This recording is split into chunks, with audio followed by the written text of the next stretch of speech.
Good afternoon, everyone. Good afternoon. Sorry, today there is some cutting going on here, so again and again there is a power cut.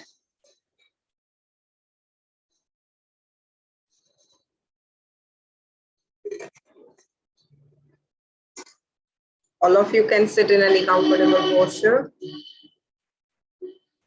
Relax your shoulders. Bring your hands in Namaste. We will chant one Om. Take a deep inhale.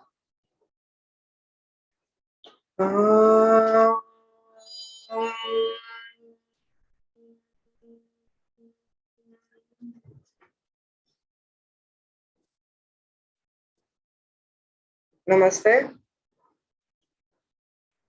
So we had started with complications. We'll continue with the complications. So what was the last complication that we discussed? Low blood pressure. Low blood pressure, okay. And So the next, yes, Sukanya? back pain, I think we finished there.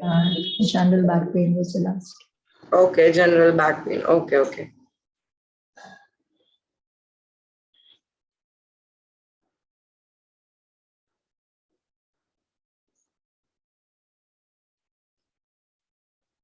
Severe pelvic or abdominal pain.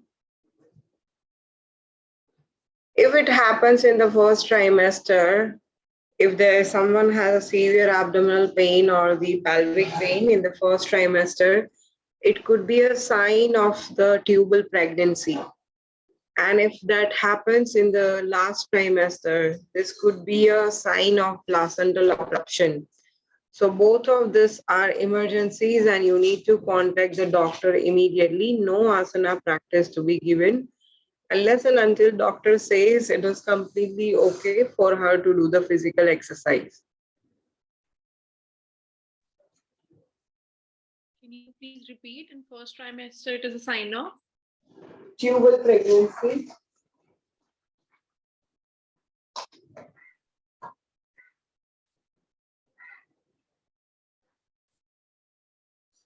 and in the last one, it's a sign of placenta being Placental abruption.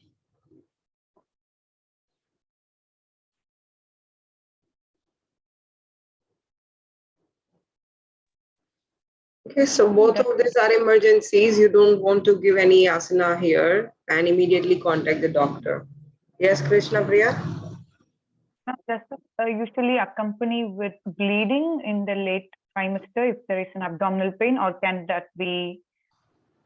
No, if placental abruption will be with bleeding also. That we will discuss when we discuss placenta previa. But sometimes bleeding may start later and the pain may start earlier.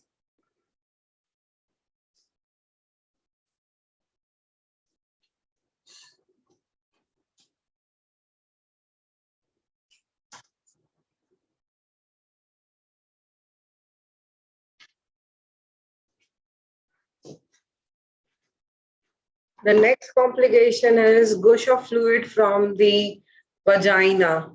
If there is all of a sudden, there is a water coming out of the vagina, there is a gush of fluid coming out of the vagina, it is not same as the discharge you experience during pregnancy. Sometimes many women experience discharge even during their ovulation period. This is different. This is like you have the fluid coming out of the vagina. If it is happening in the first trimester or early second trimester, it could be a sign of the miscarriage. And if it is happening in the late second trimester and in the third trimester, before 36 weeks, it could be a sign of the preterm delivery. Okay. So in such cases also, you do not want to give any asana practice and contact the doctor. Preterm delivery, if it happens? Yes, then in that case, in premature delivery, if the fluid is coming out in the late second trimester or the early third trimester before 36 weeks, it could be a sign of a premature delivery.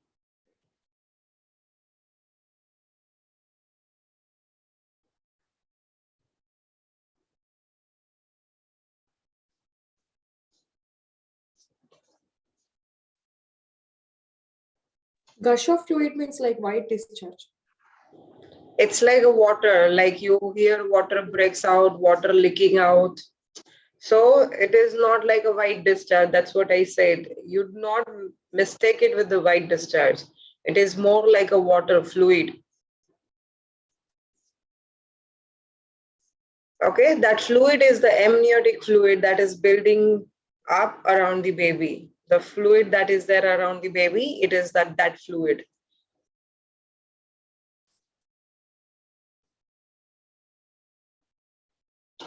Okay, so there are three complications that I can discuss them together. Preterm labor, premature dilation of the cervix, and cervical stitch, because again, the contraindications and the practices, the focus would be the same. What is preterm labor?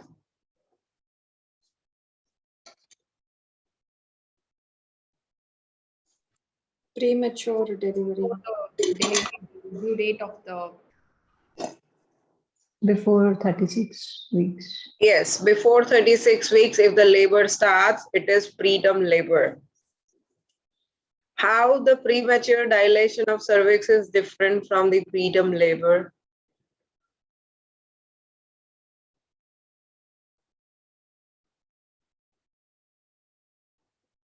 And premature dilation of cervix, also most commonly known as shortened cervix.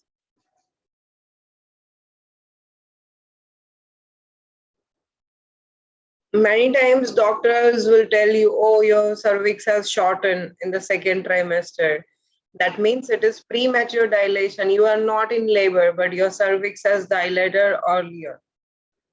Okay, so if the cervix has dilated before 36 weeks, it would be a premature dilation of the cervix, and that could be without the labor. Okay, premature, the dilation of cervix may or may not be with the labor that it starts. So if it is dilating before 36 weeks, we call it a premature dilation of the cervix. Okay, and cervical stitch. Cervical stitch is usually given in the early second trimester if one has a premature dilation of cervix or the cervix is open. So usually if one is having miscarriages, like I was telling you about the lady yesterday, the consultation I gave, she had 4 miscarriages back to back. Like in last 15, 16 years, she had 4 miscarriages. So she is diagnosed with a shortened cervix. Now, what does it mean by shortened cervix? It is that the cervix length is not normal. It is less than what it should be.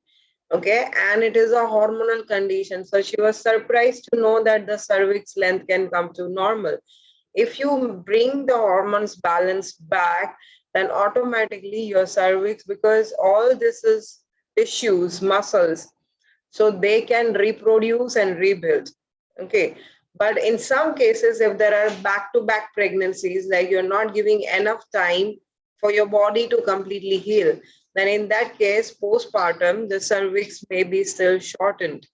It has not rebuilt, it has not recovered properly. Or you may have some hormonal disorders like fibroids, endometriosis, cervical polyp, and or PCOS. In such cases, also you may have such conditions. Okay, so it's basically when cervix is shortened or open, in that case, doctor early in the pregnancy, the doctor may take some stitches. And if the cervix starts opening or shortening, like to in the third trimester, close to your 36 weeks, then doctor will just say, oh, you take bed rest. At that time, they will not take cervical stitch. Mostly, they take the cervical stitches mainly in the second trimester to prevent miscarriage or preterm labor. But if the shortness, the cervix dilation happens in the third trimester close to 34, 35 weeks, in that case, doctor would just say, oh, you take bed rest. Okay, so if there are cervical stitches or there is a premature dilation of cervix or there is a preterm labor, what all like what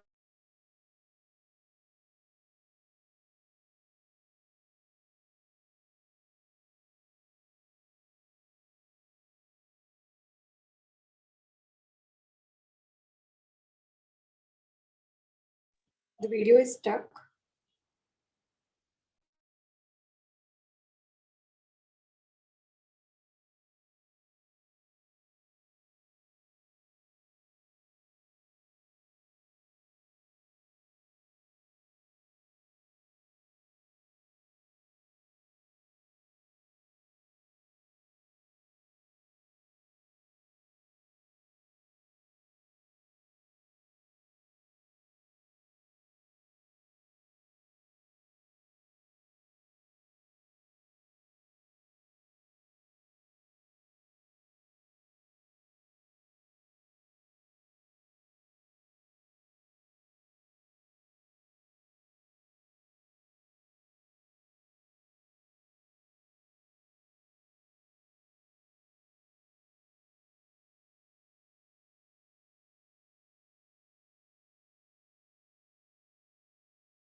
Okay, sorry. Again, there is a power cut.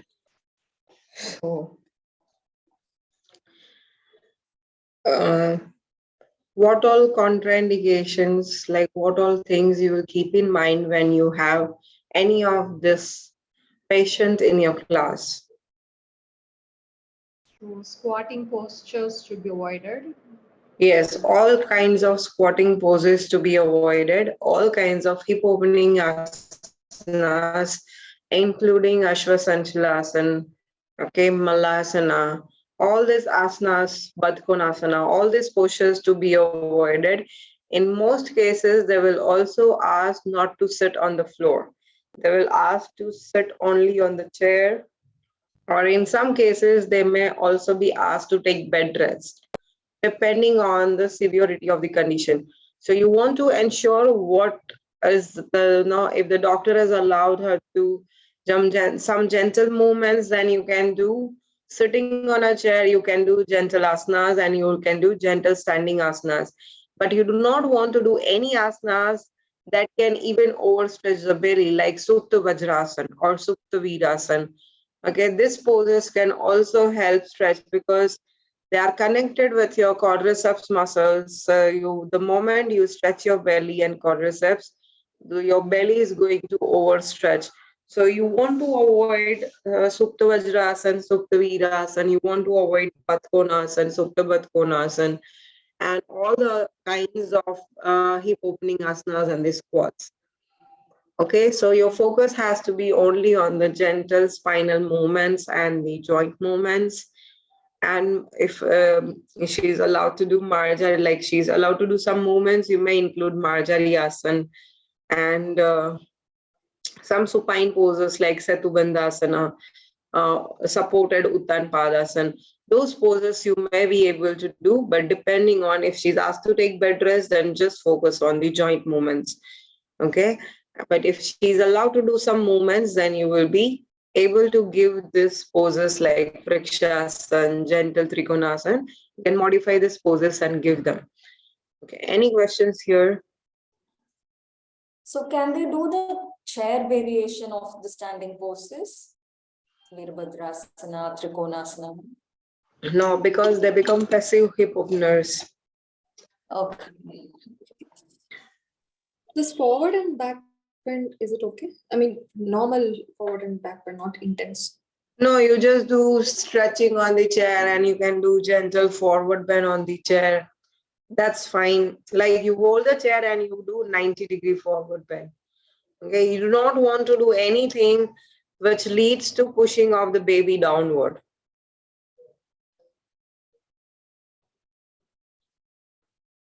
How to accommodate these, these postures in a group class with people having No, different. such complications we don't give group classes. Okay, so you need to now understand general back pain, you can take that person in a group class. Swelling, breathlessness, you can take them into a group class. Okay, but such complications where there is a no proper care needs to be taken, you would give one-on-one session. Or if you have like couple of similar complications, you can join them together and do it.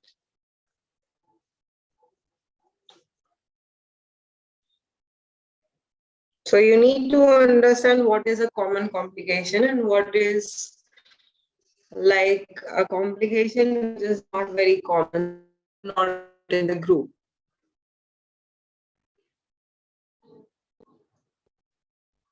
Okay, any questions?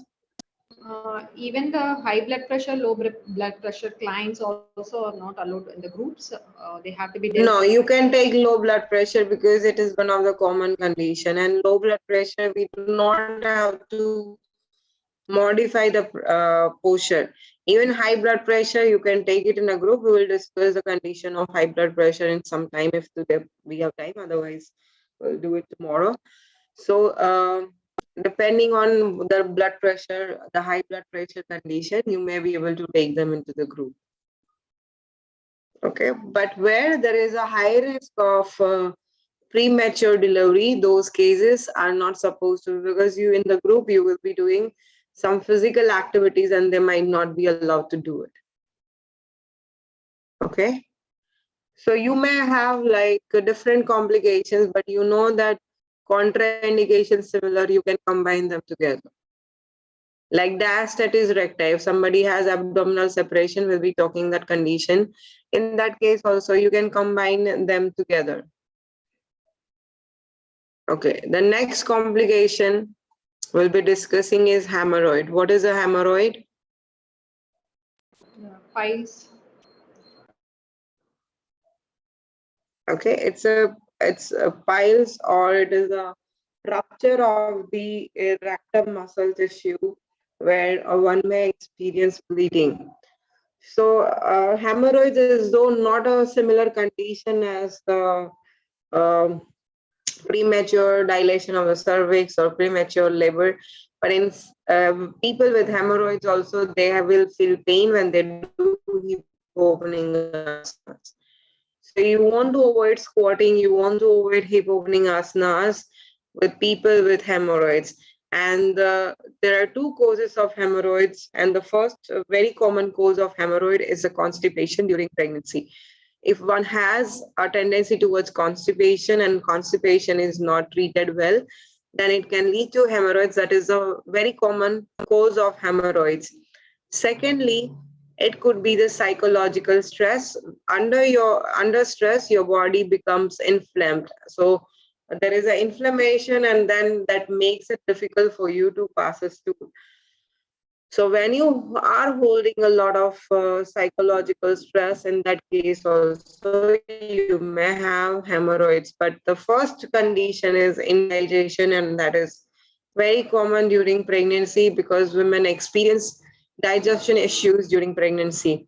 So somewhere or the other, some time or the other time, or some women may have like especially vat and cough prakriti can have tendency towards constipation during pregnancy.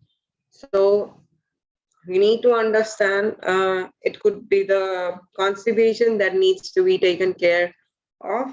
And if you take care of the constipation, and then you can avoid, prevent hemorrhoids in the first place. But if somebody has hemorrhoids, all wide-legged poses, hip opening asanas, the squats will be painful, and you want to avoid those asanas.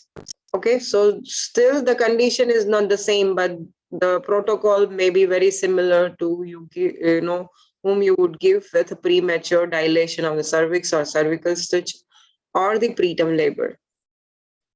Okay, these people will be able to do some belly stretches and a good amount of side bends and twists, unlike the other cases that we spoke about. But you may combine them together. Okay. Next condition is carpal tunnel syndrome. What is a carpal tunnel syndrome? Kind of rheumatoid arthritis, the pain in the joints, hands. It is mainly the pain.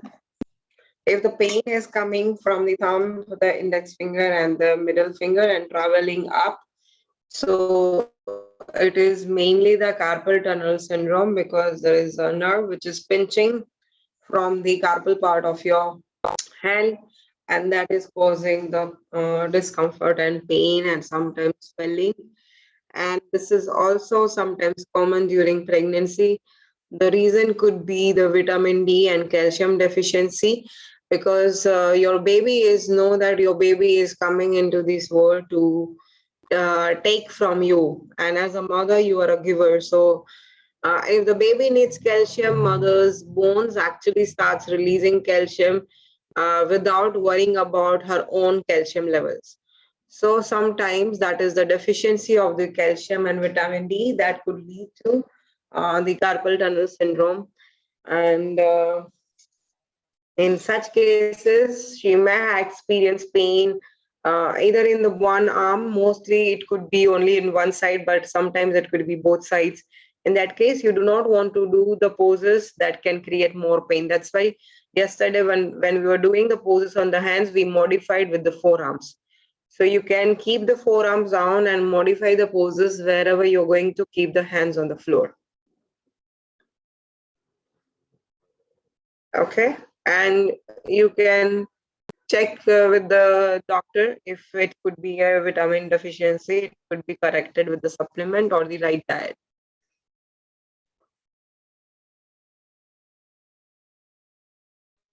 The next common problem could be rib pain. Why does a rib pain occur during pregnancy? Bad posture, maybe. Bad posture. As the belly is growing up towards the lungs and the chest, it is putting pressure on your ribs, and you have a tendency to slouch and sit. It can make it difficult, and it can create a lot of pressure on your ribs and start creating pain in the ribs. So the contraindication for this is slouching of the shoulder. So whenever you're doing Marjari Asana, you can do the cow pose, but not the cat. That the cat pose will create a pain. So the poses that are beneficial to relieve rib pain are the cow pose or the Gaumukhasana arms, okay, the reverse prayer position arms. But Garudasana will create a pain. So you want to avoid anything where you round your shoulders, slouch your upper back. That will lead to pain. So whenever you're doing asana, you will have to be careful with that and focus on the asanas that helps open up the chest and create the space. Okay.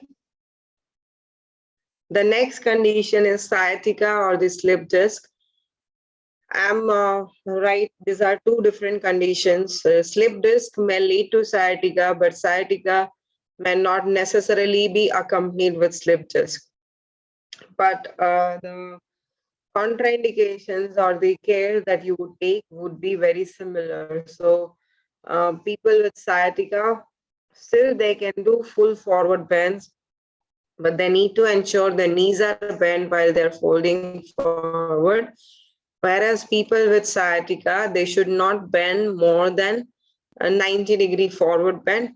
I'm talking, sorry, slip disc. If they have slip disc in the lumbar region, they should not be bending more than 90-degree forward bend.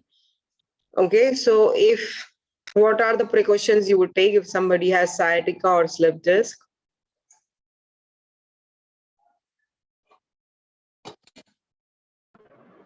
Mainly micro bending the knees will be helpful in all forward bends. Standing Yes. forward bends as well. Avoid squatting because that will put pressure on the lower back. Avoid Squatting. squatting. You can do with the wall, with the gym ball that we did. So that will help relax your back and not create more stress on the back. So you want to be careful with the forward bend. As I said, with sciatica, you can bend your knees and fall forward. But with slip disc, you will maintain the 90-degree forward bend. If it is needed, you keep your knees bent even with the 90-degree forward bend to prevent any kind of further back injury or the pain. Use cushions, bolsters whenever you need in any poses while you're sitting on the floor. Align your spine. Do not sit in a wrong posture. Do not stand for a longer period of time because it can aggravate the condition of the slip disc and the sciatica. Do not lie on your back for a longer period of time because that would also lead to sciatica and slip disc issue. Also, when you are standing, ensure your weight is distributed on both the feet and you are not just standing on one side more than the other. Okay, you want to focus on the asanas that can help relieve sciatica and slip disc. So these are the asanas like gentle back bends would be helpful, but during pregnancy, sometimes some back bends can again further lead to compression. So you want to be very, very gentle when you're doing back bends during pregnancy, because here we cannot do the prone poses. So we do not have more options in order to help with the slip disc. But sciatica mainly could be because of the lumbar compression, and that could be released as you stretch your glutes. So central extension of the spine. And the second is you want to do the pigeon stretch. So you can do the pigeon stretch on the chair, you can do on the floor, you can do on the back. So you can do seated or supine pigeon stretches that will help release the stress from the glutes and the psoas muscles. In some poses, the psoas muscle, like you do seated on the mat, it will also help relax the tension from the psoas muscles. Then you can do some variations of the Ashwasandhalasana that will also help release the stress from the psoas muscles.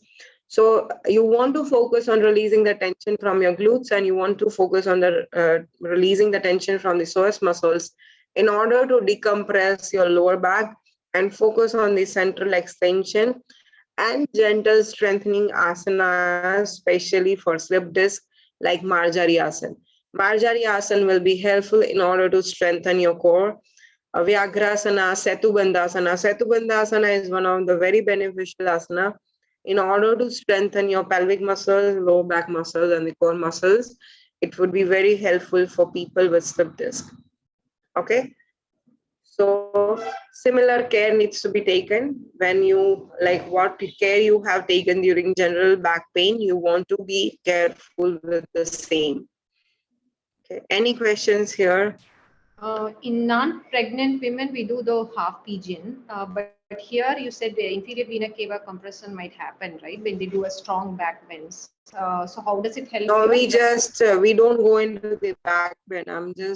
We will do the preparations for the pigeon during pregnancy, but we don't go into the pose. So those variations will help release the tension.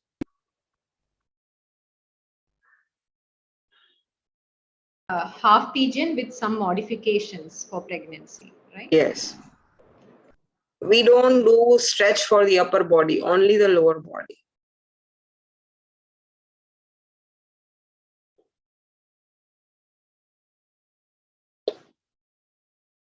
Okay, the next complication is pelvic pain.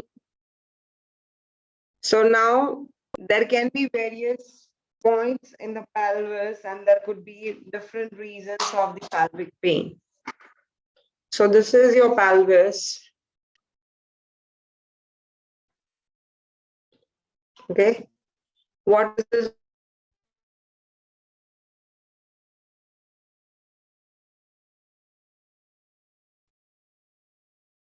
What is this joint?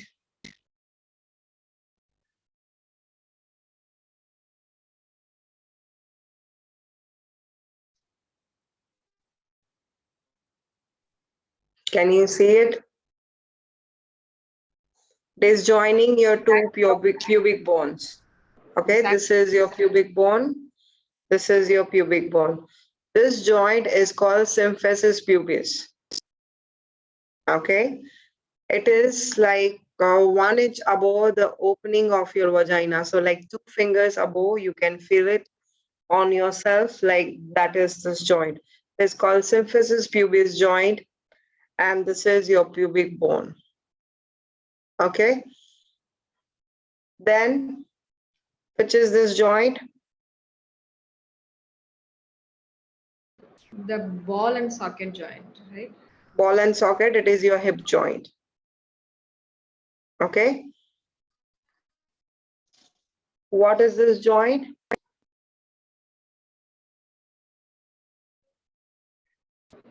So that is the sacroiliac joint, right? Yes, this is your sacroiliac joint because this is your sacrum bone and this is the iliac bone. So they come together. You have two SI joint, you have one symphysis pubis joint, and you have two hip joint. Okay, the one you see here, what is it? Sacrum, the tailbone. It's a coccyx or the tailbone.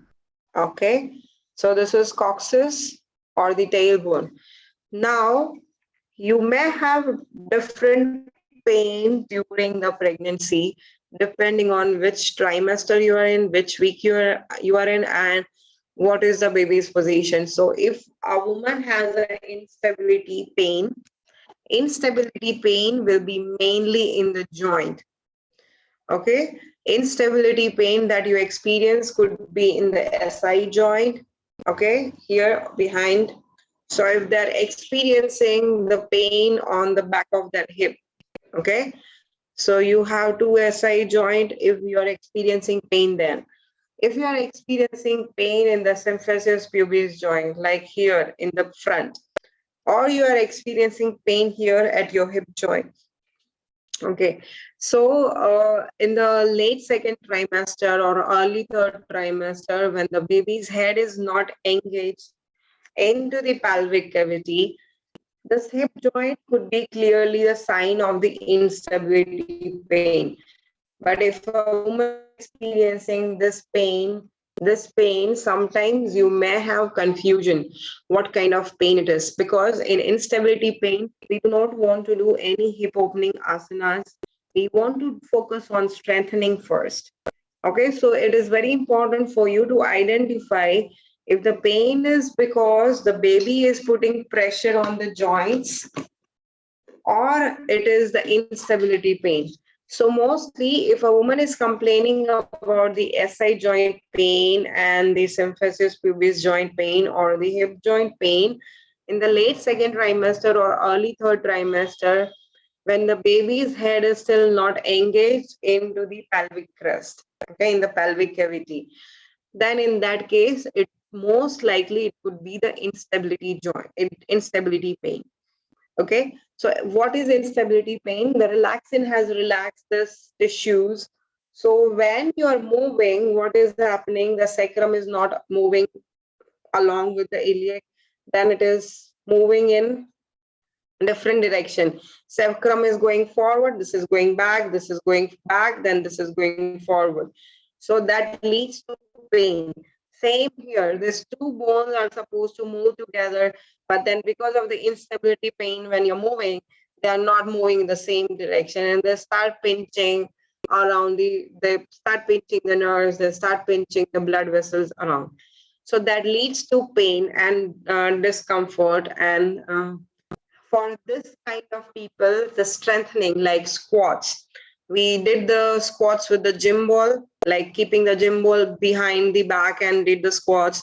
Or you can hold the chair in the front, or poses like Setubandhasana will be very, very beneficial in order to relieve instability pain. Whereas the pain is coming in the groin, okay, in your groin, in your perineal tissue, but not in the joint. Okay, the pain is here in the groin and it is somewhere around 26, 28, 29 weeks. Then it could be the tension in the muscle. Okay, and if it is the tension in the muscle and you take them into the malasana, and if they do the malasana or they do the kalyasana and the pain vanishes or they feel relief in the pain, that means the muscles are tight and they need opening. Okay, so understand where the pain you have and accordingly you will have to identify. Now, as you advance, as the baby's head, like your doctor says your baby's head is engaged like around 31, 32, 33 weeks onwards.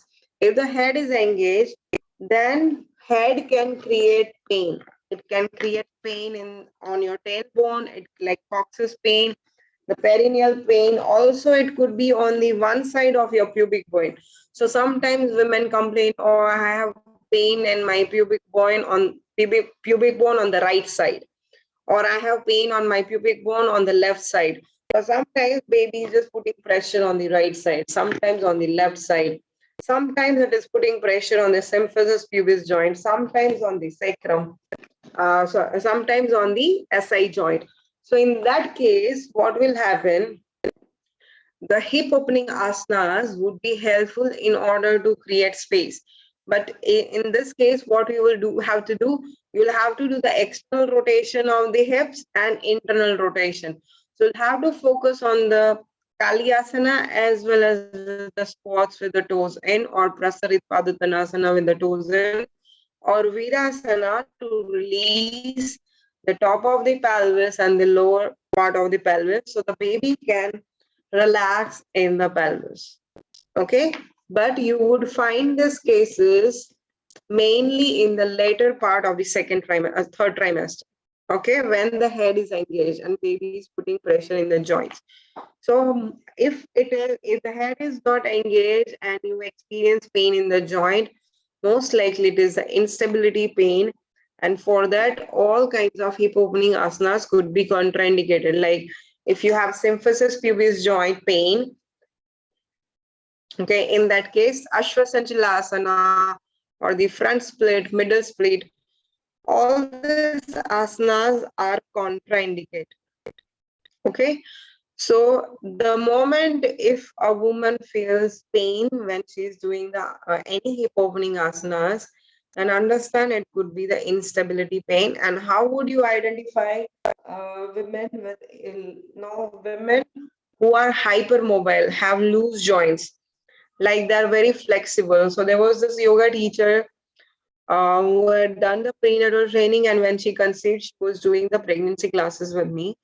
And then she is super flexible, and she would be like very happy in the middle split, she would be very happy in the front split. But early in the second trimester itself, she started feeling pain.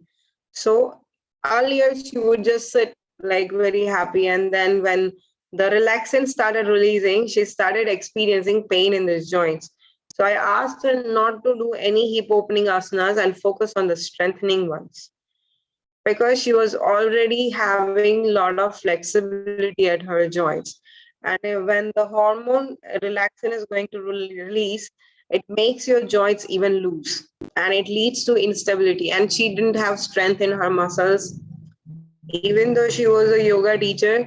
But sometimes because you are already naturally flexible, you tend to get attracted towards those poses and you forget to practice the strength based poses. So that was also the case with her.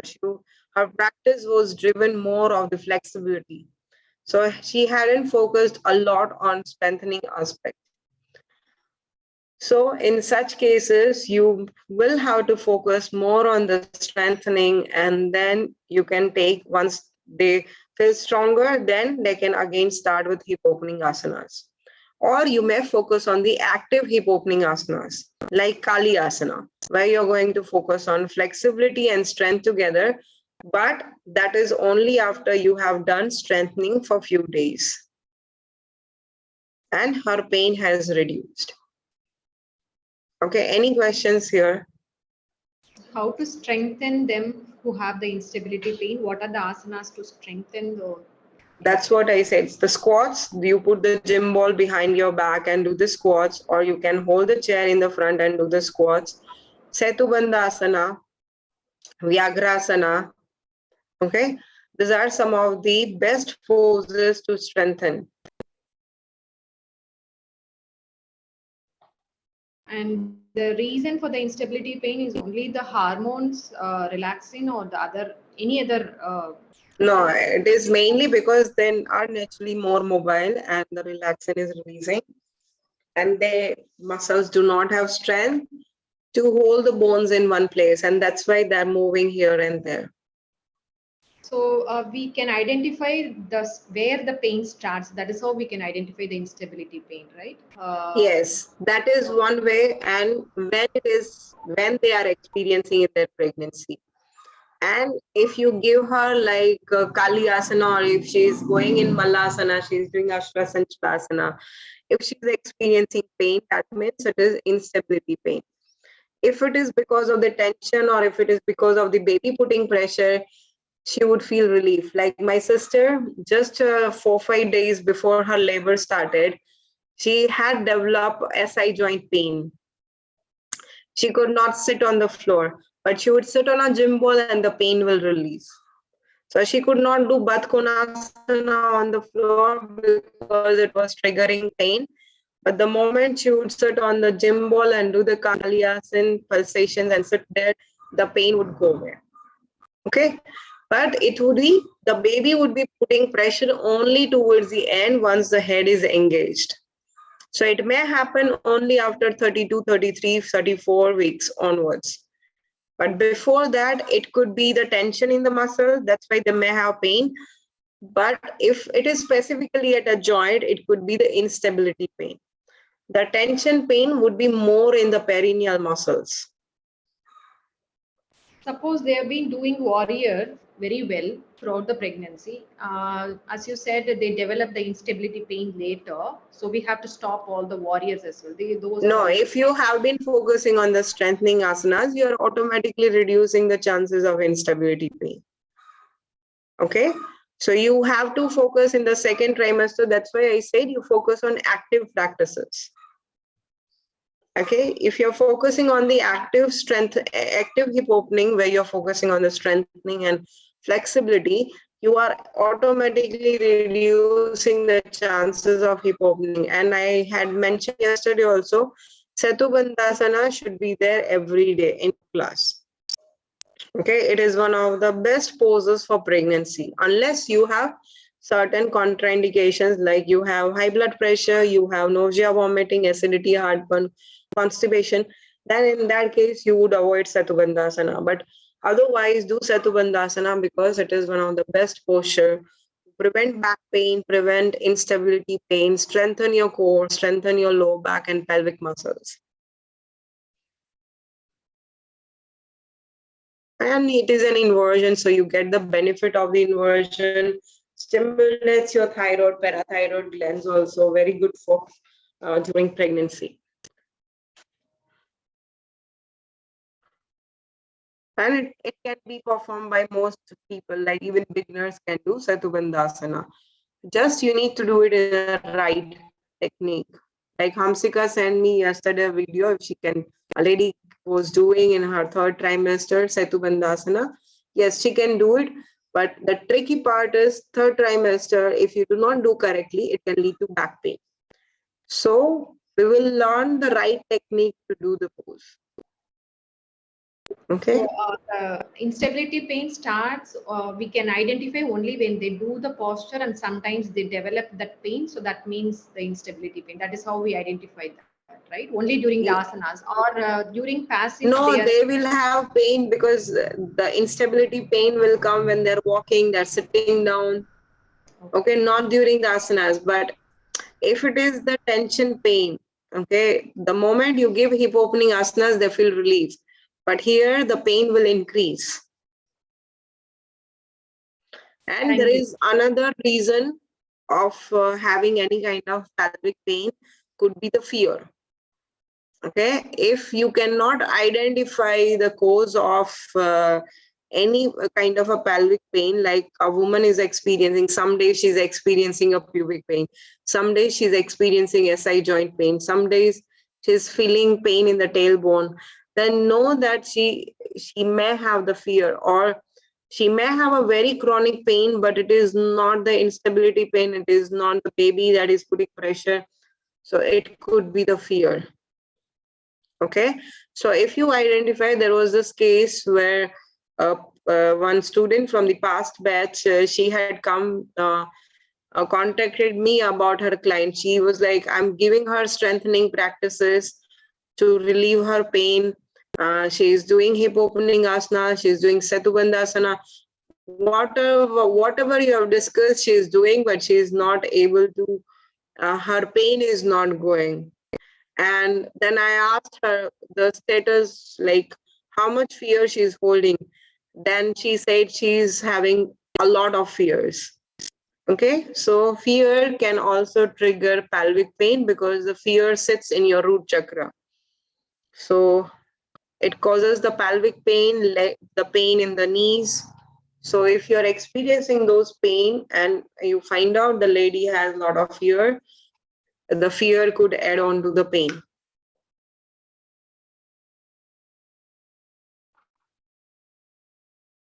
Okay, any questions here?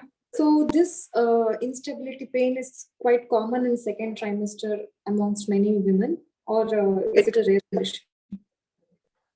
Like probably 1 in 6 or 1 in 7 you may come across. It's not very common because most of the time in today's time, people have tight muscles rather than loose joints because of the sedentary lifestyle. Okay, so I've come across only 1 or 2 cases like this. Okay, so that student was practicing with me, she was the one, and another 2 cases from the past students. And one was the fear was the cause, because she had been doing all the poses that are good for relieving the pain, but the pain was not going, and the cause was the fear. Okay, and in one case it was the baby who was putting the pressure. So it is not just the instability pain. So not come across many people who have experienced such pain, but you may come across 1 or 2 cases, like once in 3 months, once in 6 months, like this. But it is common in the late second trimester and early third trimester. So the idea behind wall squats with the ball you specified for instability pain, that means we are strengthening the quads as well, quads and knees and the Yes, is the reason, we right? strengthening the glutes, we strengthening the hip flexors. Okay, so we are strengthening the hip and thigh muscles, that helps, and also strengthening the moment you are doing the strengthening, you are also strengthening the core, that also holds the pelvic in place. Okay, and when you are working on strengthening, best is to keep your feet straight. Do not let your toes be out or in. Keep your feet parallel and do the strengthening exercise.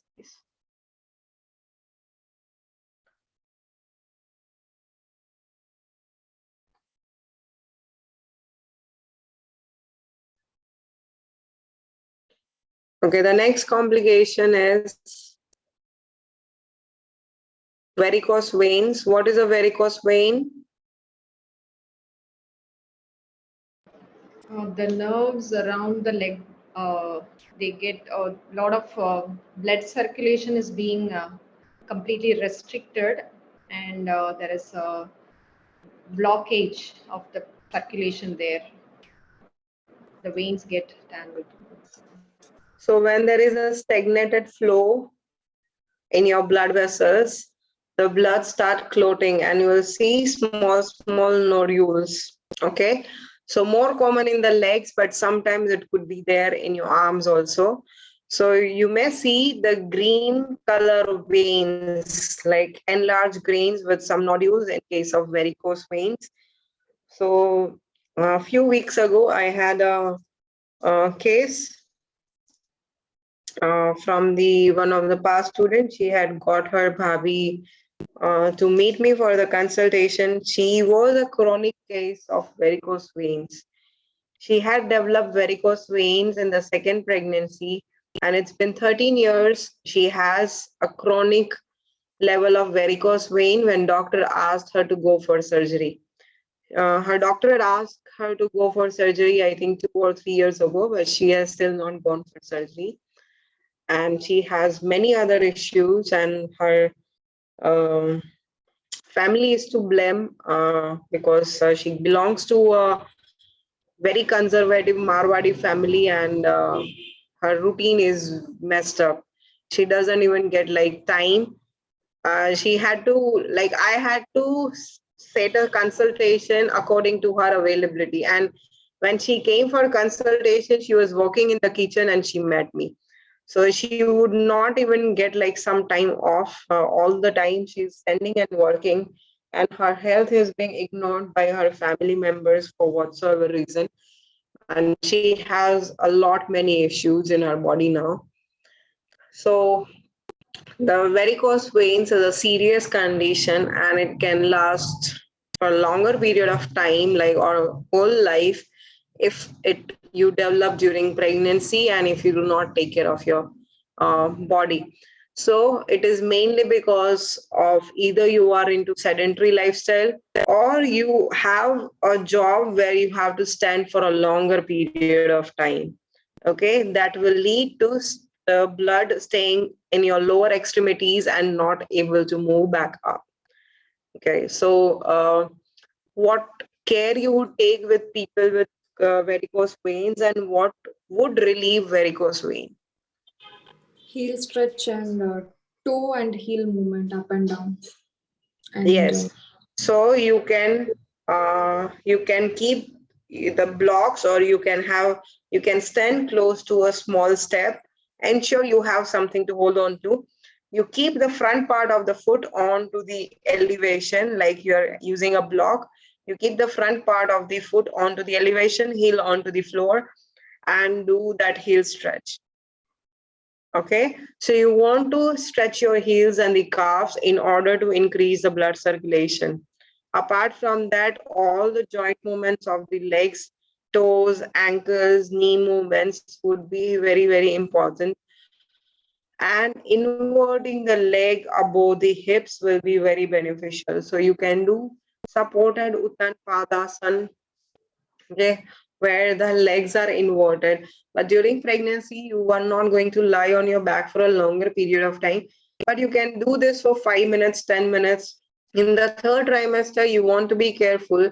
When you're doing for 3 to 5 minutes, if you start feeling the symptoms of inferior vena cava compression, you can release the pose and lie on your left side. But we want to do this poses only when you are supported and not without the support. Okay, so whenever you will invert your legs would be very beneficial to easily bring the blood back to the heart. Okay. Any questions? So the wall supported leg stretch, which you recommended. So suppose the woman is doing for 5 minutes continuously, and how does she find out if she's having a compression in the inferior vena cava? Suddenly the breathlessness starts. Yes, what are the symptoms we had discussed? Yeah, the breathlessness and dizziness and Hmm. start, right? Yeah. Yes, breathlessness, dizziness, low back pain. She may start experiencing discomfort and low back pain first. Then she may start experiencing breathlessness or increased heart rate. She may start experiencing dizziness, or she's already having low blood pressure. In that case, you do not want to stay longer. Okay. So maximum 5 minutes is okay, right? For wall supported leg stretch. Scientifically, up to 1 hour is safe. But as the belly grows bigger, it is safe means it is the extreme, right? But see how long you are comfortable. Women are okay even 10 minutes shavasana on the back, even in 7th, 8th month. They're completely fine. So it all depends on their belly weight and how much lower doses they've developed, what is the amount of pressure they're experiencing on the lower back, baby's position. So there are different factors that would play a role when you're lying on your back. So 5 to 10 minutes is safe when we are doing the practice without any problems. But in the third trimester, you want to be more aware. In the second trimester, it's okay, 5, 10, 15 minutes, no problem at all. But then the third trimester, when the belly is bigger, you want to be careful. Thank you.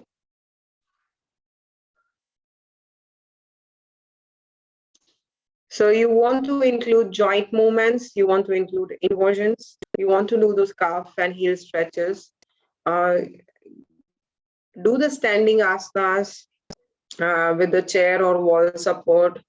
So, and do the overall throughout the body movement so the blood circulation is increased for the body. Okay. And avoid any poses that feels uncomfortable, especially while doing the standing asanas. Okay. Any questions? Yes, Samprada.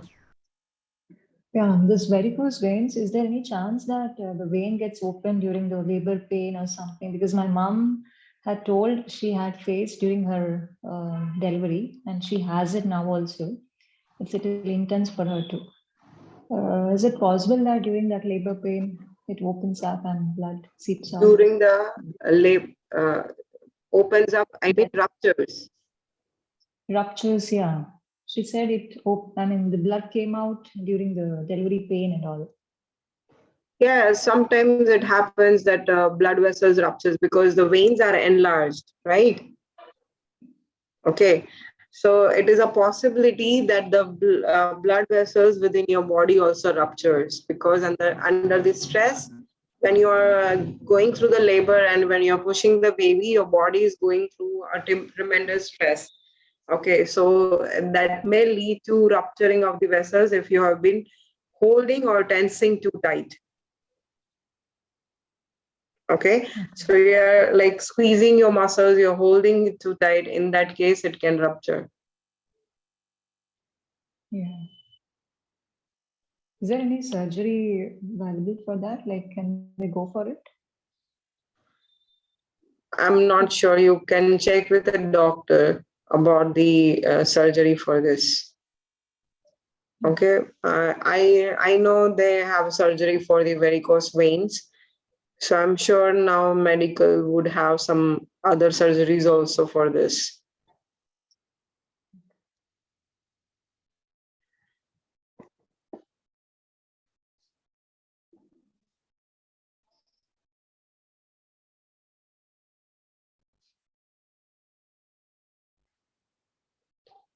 Coming to the next complication, psychological disorders.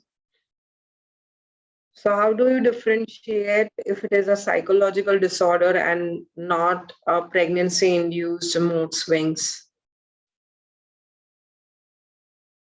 If they have mental illness from childhood. Okay, from childhood.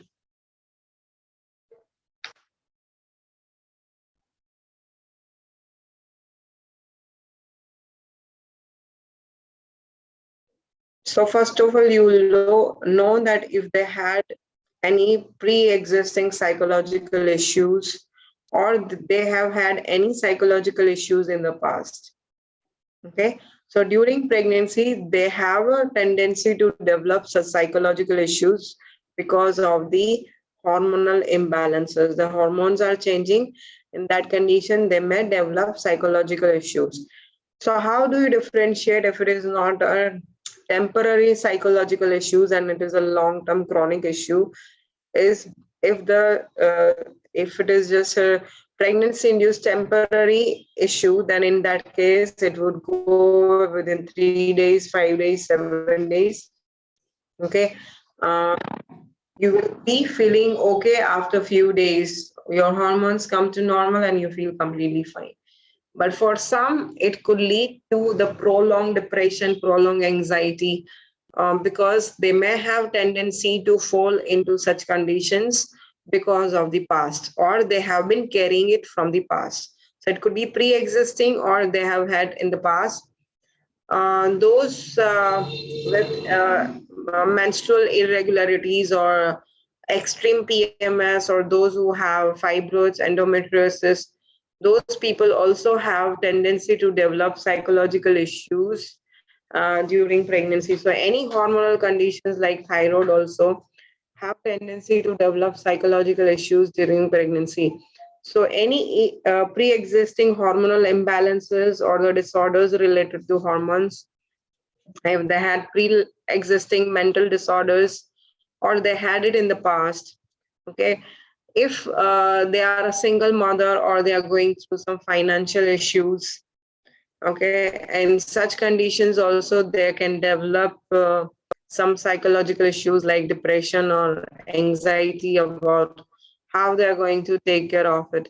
If they have relationship issues like with their husband or with their family members, in such conditions also, or if the pregnancy was unplanned and unwanted, okay, if the pregnancy is unplanned and after knowing that she is pregnant, they don't want a pregnancy, in that case also can lead to psychological issues. So and it may not be temporary, it may be prolonged, and this kind of psychological issues can affect not just the mother, not just the pregnancy, but it can affect the development of the baby. So there was this one student who had done the offline training, and she had come with her son. That time her son was 3.5 years old. She had come with her mother-in-law and son to do the course because she could not leave her son alone. And her son has developed her son has asthma from the birth. So I would call such asthma psychological asthma because she had gone through the chronic anxiety during her pregnancy, and her pregnancy was the birth was premature. The baby was delivered through C-section prematurely. So the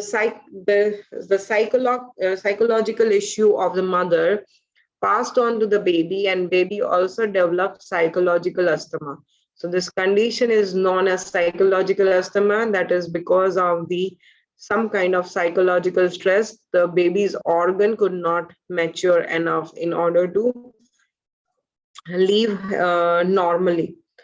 So that is going to affect the baby's development. That is going to affect the pregnancy. That is going to affect how the delivery is going to go. So how are you going to help women with psychological issues during pregnancy? Mostly on the, inducing the parasympathetic nervous system, the yoga nidra, mantra chanting, pranayama, meditation. Yes, but if they are too anxious, they will not stay calm. If they are too depressed, they will not sit down. They will, their mind cannot stay in one place, whether they're too depressed or they're anxious. So for them, you have to start with a movement. Through movement, you bring them into the present moment and connect their mind and body. Okay, because their mind and body is not in sync. Their mind is somewhere, their body is somewhere. Okay, though both the conditions are different, but the protocol that you want to follow is similar, because depression is lack of fire, lack of desire. The person doesn't have any desire to do anything. Whereas anxiety, it is the restless behavior and the phobia and the fear of something that may never happen.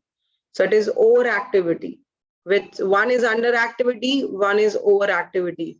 How you can, the person who has overactivity of the brain, you ask that person to lie down in Shavasana for 10 minutes, will not lie down. Okay, they will have difficulty to even close their eyes. If they close their eyes, the phobias, the fears will come on the surface. Person who is depressed will start crying, cannot stay with the calm mind. Okay, they may add like that to the level they are depressed, they may also feel suicidal if you try to take them into meditation or yoga nidra relaxation practices. So first of all, you're going to focus on developing their belly breathing. You want to they are doing belly breathing. So stimulate the parasympathetic nervous system through belly breathing and give them the physical movement. Okay, by doing a physical movement, for the one who is underactive, the activity is not happening. For that person, the activity will start happening. So the energy will come into circulation. For someone who is hyperactive, then you will teach that person to stay in a pose for 5 to 7 breaths calmly. So reduce the activity. Okay, the asana practice is movement and stability. So it is best for people who are depressed, best for people who are anxious. So the person who needs movement will get the movement. Person who needs stability will get the stability between the asanas. But you're not holding too long that the person also gets into his or her own zone. So you move after 5 to 6, 7 breaths, and then again you hold. So like that, you will channelize their energy and bring balance and harmonize their mind and body. After 4 or 5 days onwards, you can start with pranayam and mantra chant. They should not be given abstract kind of a meditation. Okay, they should always be doing like mantra chanting. They can do walking meditation. So their mind doesn't stay. Mind needs an object to meditate. So you give the object, and then you can take them into the relaxation. They need the relaxation, but their body and mind is not ready to do the long relaxation or the yoga nidra practice. So start with Sukshma Vyayam and gentle spinal stretches and ensure their belly breathing in the beginning, and then you can take pranayama, mantra and deep yoga nidra relaxation. Okay, and if it is needed, please consult a psychologist or psychiatrist because sometimes we may not be able to manage a client, especially with the suicidal tendencies. This Yes, is so for depression or for anxiety, the belly breathing, physical asanas, pranayama, mantra chanting. sorry. The belly breathing, physical asanas, pranayama, mantra chanting, and relaxation. This applies for both depression Yes. and for both. Yes. Okay. So, Yes, Sukanya. certain deficiencies, like in certain vitamins or minerals, can also cause this Yes. psychological disorders. Like, Yes. what kind of vitamin can it be?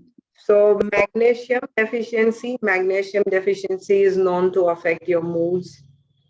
Zinc deficiency is known to affect your brain.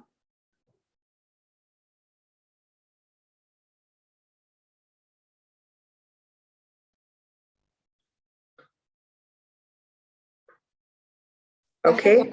Vitamin B9, vitamin D, both are also known to affect your brain. That is folic acid and vitamin D. Okay. And if you do not have enough level of sleep, that is also known to cause this kind of issues. So that's why the deep relaxation and yoga nidra.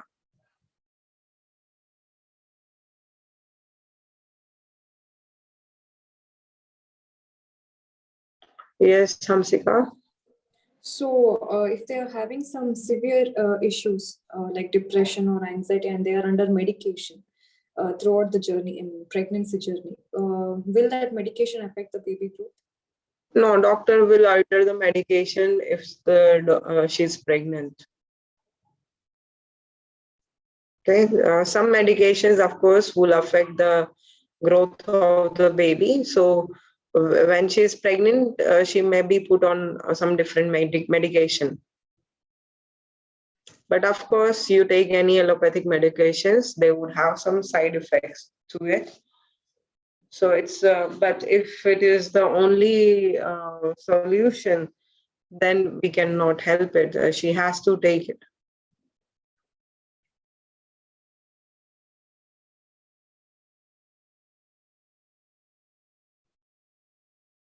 So, throughout the pregnancy, it is better not to take even the paracetamol. You can check with the doctor. So it is actually MD modifies, like you catch cold and cough. So the MD would give you the lower, like the mild medicine, which is not harmful for the baby. Okay, so usually like my sister had got cold and cough. So the gynec had directly said you consult MD and MD will give you the medications. So if you have fibroid before like getting pregnant, so is it necessary to get the surgery done or you can still go like for the pregnancy? Let the gynec take a call because it depends on condition to condition. If the fibroid is growing, then it is better to remove. If the fibroid is in the same size and you conceive, and then if it is not growing, then there is no problem. And the problem comes along with the fetus, the fibroid is also growing bigger. In that case, your baby will not have the space to grow, and the hormones are taken by the fibroids to become bigger, then becomes non-viable pregnancy.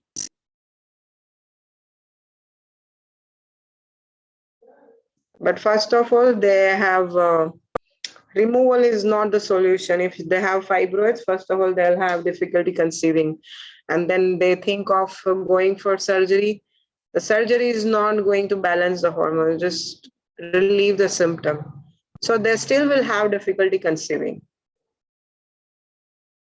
Okay. Okay. So the last complication we take today is abdominal separation or diastasis recti. So this condition we will also speak in postpartum because it is more common during postpartum, but you may come across, like I had one case where a woman had approached me with a diastasis recti during her pregnancy. So diastasis recti is a condition that you will see your abdominal line here. Okay, so usually that is a connective tissue that is binding your abdominal muscles together. And abdominal separation is a condition where this connective tissue is ruptured and the abdominal muscles are going apart. They're separating. So they are not binded together via connective tissue and they're like moving apart. So as the belly is going to grow bigger, that gap is going to increase and increase and increase. With this condition, there are a lot of contraindications. We do not want to do the side bends. We do not want to do the back bends. We do not want to do the spinal twist. Okay. So during pregnancy, actually, we cannot reverse this condition.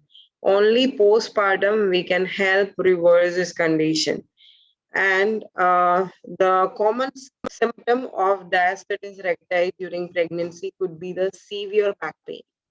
Okay, because the muscles are not connected, so it puts a lot of pressure on the lower back as the belly would grow bigger. So tucking the tailbone in is one of the best exercise in order to help just release little bit of pain. Sometimes doctor may advise to tie the belly also. Yeah, you will see in ancient times, like many women used to tie the belly in the third trimester. That is to prevent diastasis recti and also give support to your lower back. So if you can check with your doctor if she can tie a belly, or there is an exercise that she can do. Hold the belly muscles and try to pull it together gently. Don't want to squeeze them. Just gentle pushing them together. Very gently, you are going to bring them together. But in such conditions, you want to consult a physiotherapist before giving any practices, and then only you're going to give them the exercise. So as I said, you may just do central extension and you may be able to gentle forward bend. Rest of the asanas are contraindicated. Setubandhasana is one of the, again, very beneficial posture for diastasis recti. But here we may start with the supported variation and then will slowly, once they feel okay, then we release the support. So initially we want to do the Setubandhasana also with the support, not without the support. So during pregnancy, they may be able to do only joint movements and little bit of spinal movements, very little bit of spinal movements. And they may be able to do the cow pose, cat pose in the Marjari Asana. So you can come back to the center and then do the cat, come back to the center and cat. So you may be able to do that asana, Setubandhasana. So check with a physiotherapist or the gynaec, the contraindications and what she can do, and then accordingly you can do. Otherwise, focus on this many exercises only, and you can go with the pranayama, breathing, relaxation, meditation practices. Okay, any questions? So the causes of this diastasis recti is because of twin deliveries or because of wrong postures? It could be C-section in the past. It could be the back-to-back pregnancies where your abdominal muscles have not healed properly, or it could be blind heavy core workout just before you conceived, or even in the first trimester before you came to know you're pregnant. Or in general, those who have those who are into weightlifting or who are athletes with very tight muscles, they can also have this kind of a separation as the belly starts stretching. It is mainly because of the tight belly muscles. Okay, or you may have lifted heavy objects and you do not have enough strength in your belly, and then it can rupture. So you may have pre-existing diastasis recti, or you may develop it during the pregnancy because of the too tight of your abdominal muscles. The bad core strength also plays a role here. The core muscles are not good. Bad core strength. Basically, they don't have a good core That's strength. what I'm saying. If they don't have any core strength and they lifted heavy objects, okay, or their muscles have not recovered fully before the next pregnancy. Thank you.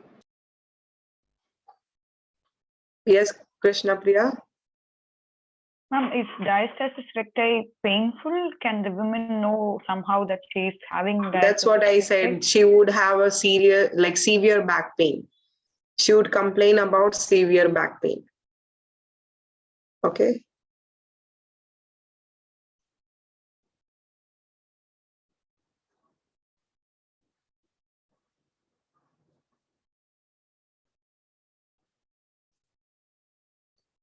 Okay. Any questions?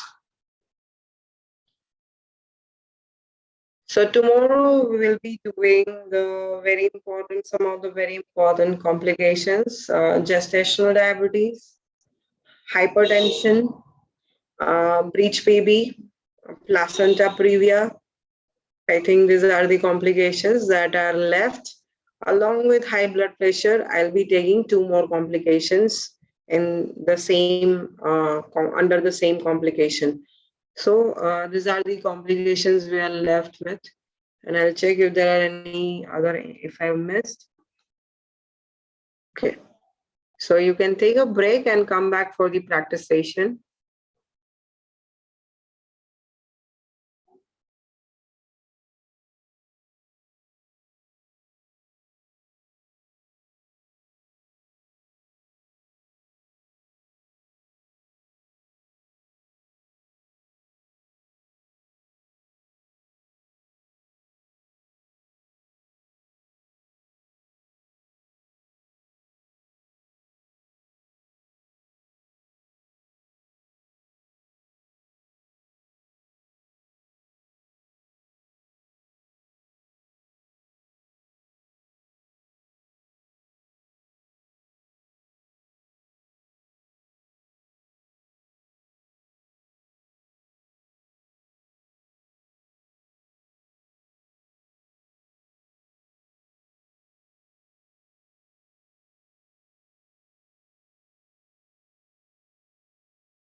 Okay, so yesterday we have done till Vyagrasana.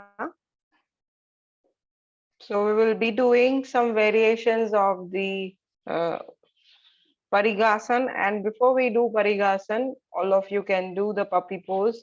So you can come on your knees and hands.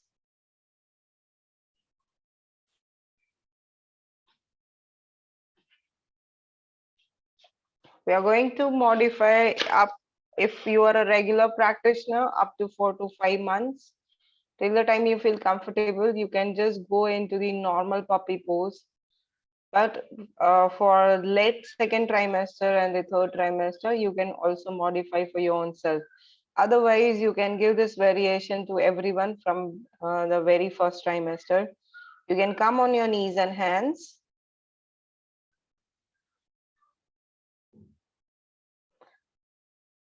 Keep your hips over your knees. If there is any stress on your knees, you can put a cushion under your knees. And extend your arms forward and bring your forehead down. Extend your arms forward and bring your forehead down. Keep your hips over your knees. Kavita, move your hips back. Your hips and knees should be in one line and bring the forehead down.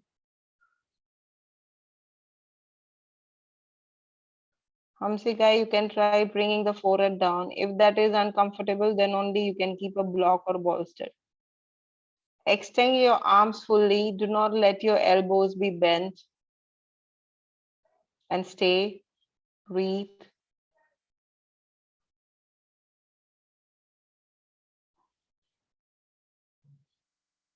You can bring your both hands on the shoulders if you feel nice. Mehak, you move your knees slightly back. Or you can move your hips slightly forward. And ensure you are wearing a belly.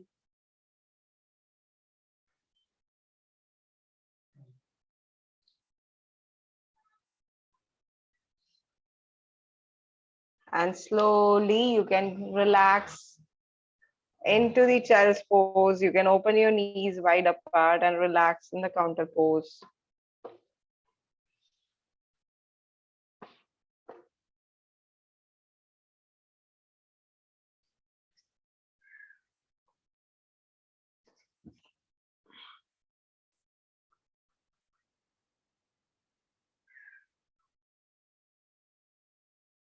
Shika, try to relax your hips over your heels. And if you need, you can keep a block under your forehead.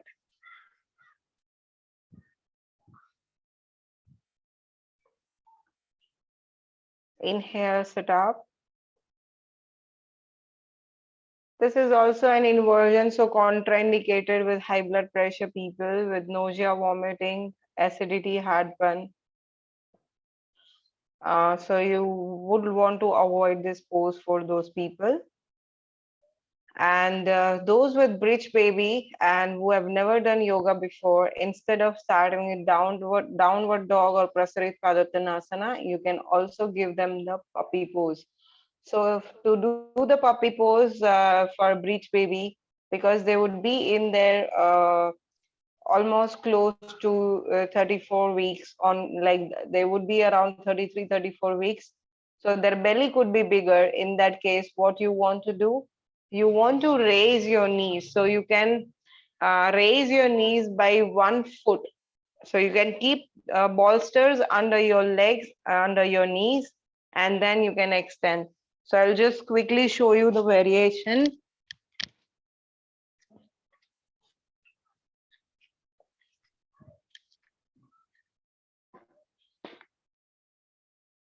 I'm going to use the blocks and the pillow to do the pose.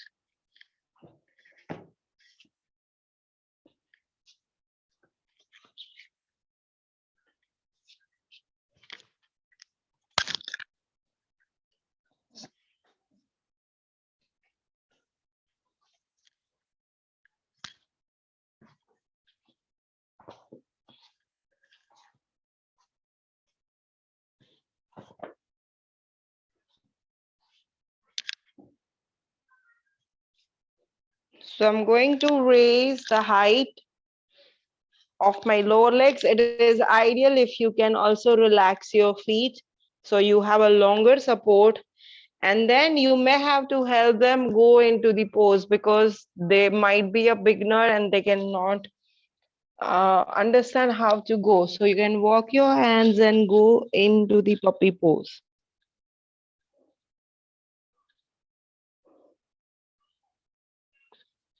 And then slowly you can help them come out of the pose.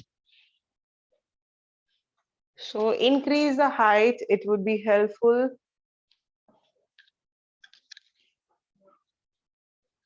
For the bridge baby. Okay, so you can do using a bolster. If you have a bolster, you can keep the bolster under your knees, or you can keep blocks and pillow like this. Ensure the pillow is not too soft so you get the height. Just try the variation. So for the first variation, it's best to have the toes curled in or pointing out. No, you want to open up. Then only it will help stretch your shoulders. But because I am not resting the bottom part of the legs, my toes are moving downward. Otherwise, they'll be in the air. So it will not be very comfortable. So you want to have a larger support where you can relax your knees to the feet.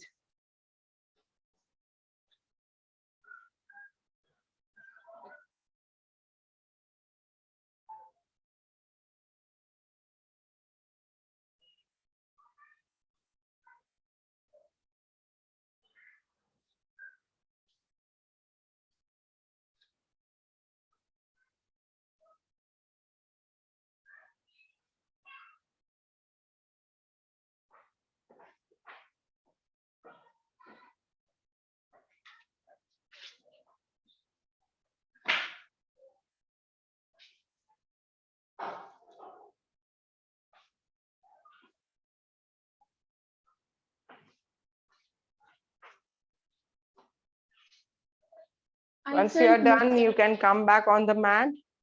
Yes, Kavita? I felt more comfortable here with the help of the block and the bolster. Before it was putting a lot of pressure on my head. In that case, you can keep a bolster under your head also. All right, thank you.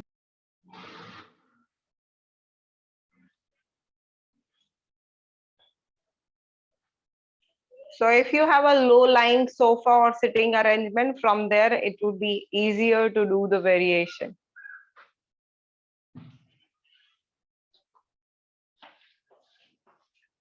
Okay. Once you have completed, you can come here and we will be doing the Parigasan variation.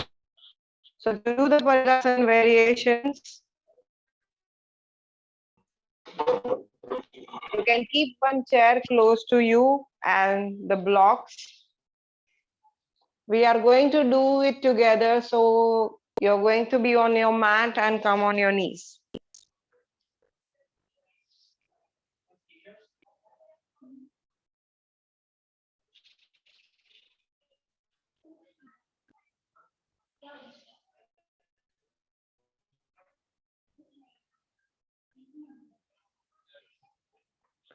Okay. If you need the support in the front, you can use the blocks to support and balance yourself.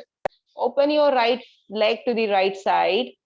Those who feel pressure on the knees, they can keep a cushion under the knee. And you can keep the block close to your right knee and you can stand up. Those who are struggling to keep the toes down can keep the knee micro bend, or those who have tendency to hyperextend the knee, they can also keep the knee micro bend. With the knee pain, keep the knee micro bend. Okay. Inhale, raise your left arm up. Exhale, bending to your right side.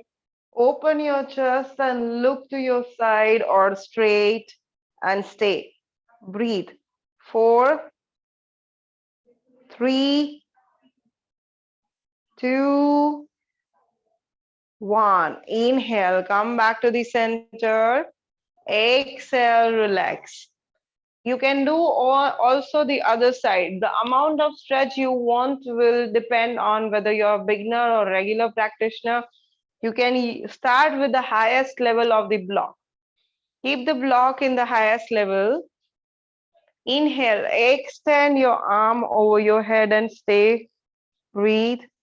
4, 3, 2, 1. You can lower the height and see how your belly is stretching, how your hip is opening. You can lower further and see how you feel. And then lower further, keep your hand down and see. This will become a higher stretch. Samprada, we are bending to the opposite side now. Yes, we are going into the other side. And slowly you can come back up. If you need the block for the support, you can take the support and relax your leg and change the side. Repeat the Parigasana. The actual Parigasana is only the side bend, but then we are also modifying the pose into the side plank and the other side of the side bend. You can keep the block close to your knee. Inhale, raise your right arm up. Exhale, bend to your left side. Open your chest, look to your side or straight, whatever feels comfortable. 4, 3, 2, and 1. Inhale, come back to the center. Exhale, relax. Now we stretch the opposite side. So first you can do the easy variation. Inhale, raise your arm up and observe your lower back and the abdominal muscles. Then you can reduce the height and see how you feel. Know your limit and stay. You can release the block and go without the block and see how you feel.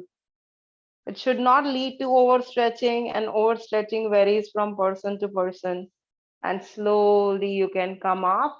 If you need the block support, take the block support and relax.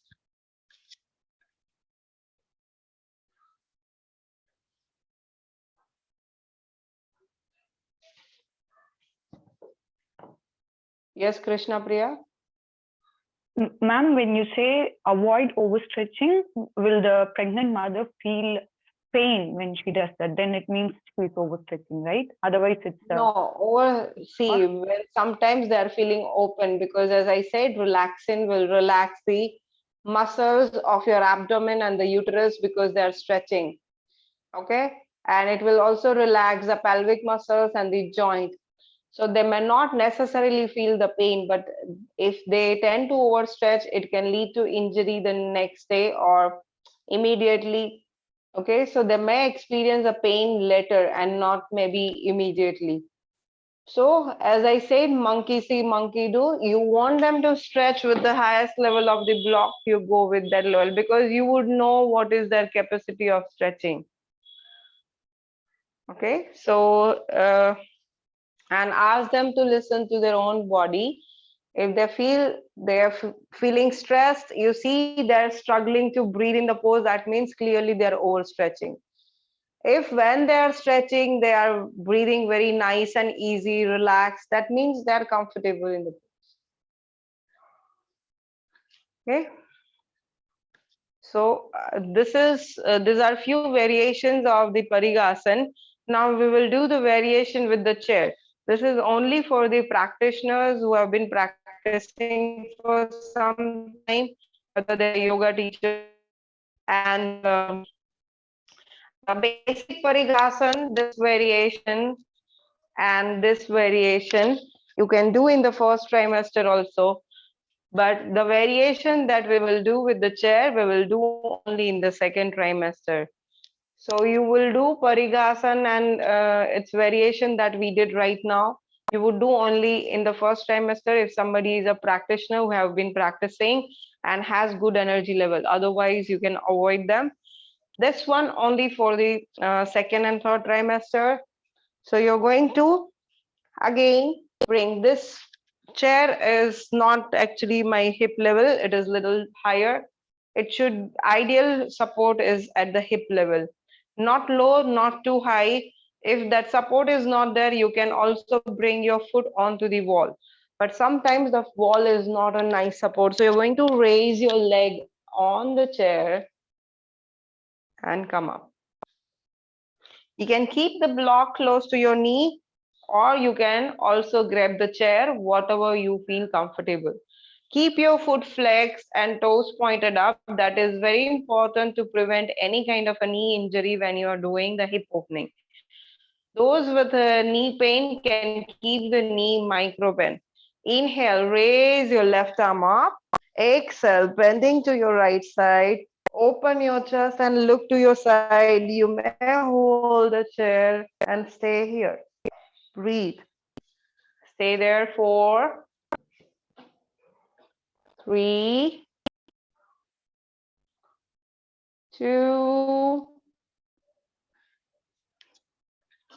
and 1. Inhale, come back up. And you may go into the side bend on the other side and stay here. Breathe. 4, 3. You can choose the level of the block depending on how you feel today. And 1. Exhale, relax. And slowly you can come out. And you can change the side. You're going to repeat the same on the other side. So you can turn onto the other side and open your legs on the chair. Flex your foot, toes pointed up, press your heel onto the chair. If the chair is hard, you can put a towel on the chair before you put your foot. Inhale, raise your right arm up. Exhale, bend to your left side. If you need to keep your knee bent, you may keep your knee bent and stay. Breathe.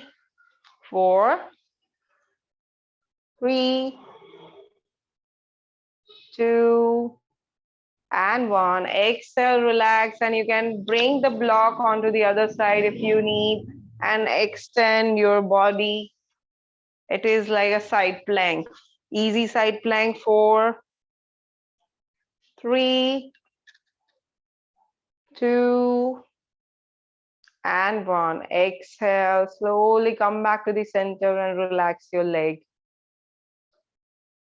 So this is along with a deeper hip opening in Parigasana. If you want the active opening in the Parigasana, like you want the strengthening for your belly and lower back along with the stretching, then you can take any object in your hand. Okay, you can take any object in your hand. You can use a chair, or you can also do without the chair. So you can stretch your leg to the side or onto the chair, whatever feels comfortable for you. Inhale, raise your both arms up. Exhale, you're going to bend to the side which leg is straight. So you're going to bend to the side towards the straight leg and stay. Feel the muscles becoming active in your lower back and the core. Come back to the center. You can do the same on the other side. And slowly come back to the center, and you may change the side.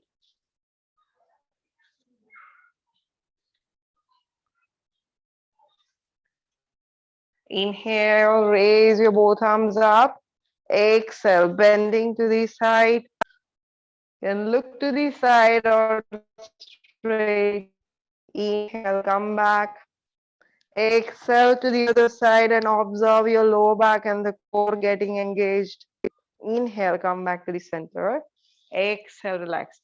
So this is an active version. You can give this practice to those who are regular practitioner. You can work on flexibility and strength together when you're doing the side bends. So any questions with this variations? Ma'am, regarding with the foot, it has to point straight in one line, or we can give them the flexibility to point it forward and keep it up? Whatever, see, I practice with the toes pointed forward because it also helps me with other poses like Vajrasana. It helps me with Padmasana because you need that kind of ankle flexibility to sit for longer time in such poses. So you can choose your variation depending on whatever feels comfortable for you. Thank you. Okay, but other group of muscles will be getting stretched depending on you keep your foot out or in. Okay. So, Okay, both are correct alignments. There is nothing right or wrong, but just see what you want them to do, where you want them to stretch.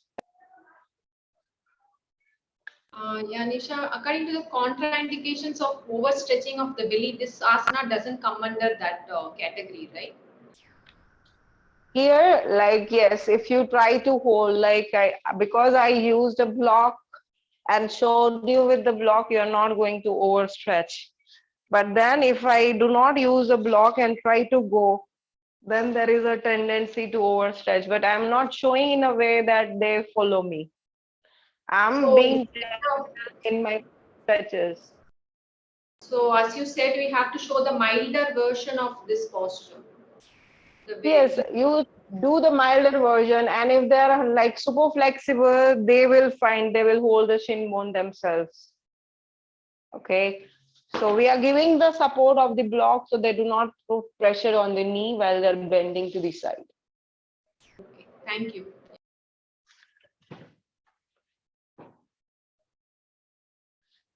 Any other questions?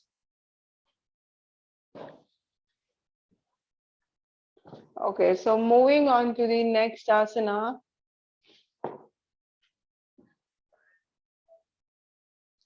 Okay, C Garjanasana and the Gomukhasana. So the C Garjanasana is a very important asana because most women actually hold they're not able to express themselves.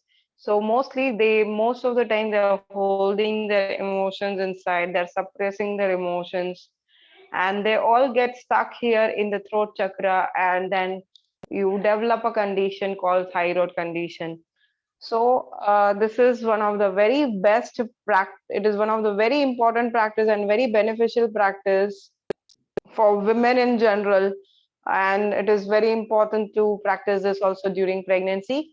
Unless and until you have acidity, heartburn, in that case, you want to avoid this practice for that day when the day you experience a lot of acidity and heartburn. Uh, Otherwise, you can do this practice. So ideally, this practice is done in Padmasana, but we are going to modify the pose and we can sit in Sukhasana, we can sit in Vajrasana, you can even sit on a chair and do the practice. So you don't want to make them stressed in any pose. You can do from any pose they are comfortable in. So right now we will do the practice from Vajrasana, but they have knee or ankle pain, then they can do sitting on chair or the Sukhasana also.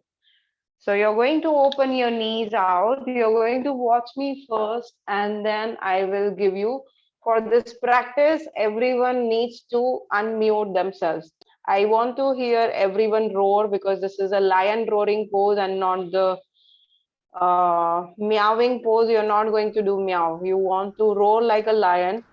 So your neighbor should know that there is a lion there. So you don't want to shy. The amount of shyness you release from here, it will be very useful. If as a yoga teacher, if you shy out, then know that they will also not do it properly. So you have to be very loud. And if they do this cleansing at least, like they do this kriya at least 2 or 3 times a week, then at least they will have peace in their house. They will not be having fights with their husbands. They will not be shouting on their husbands. So they will be in calm mind because they have expressed whatever is suppressed that has come out. So they are not holding anything inside. So I'm going to show you. Inhale, you're going to lengthen the spine first and look up. Exhale through the mouth, sticking your tongue out, and you're going to gaze at your eyebrow center. So I'm going to show you once.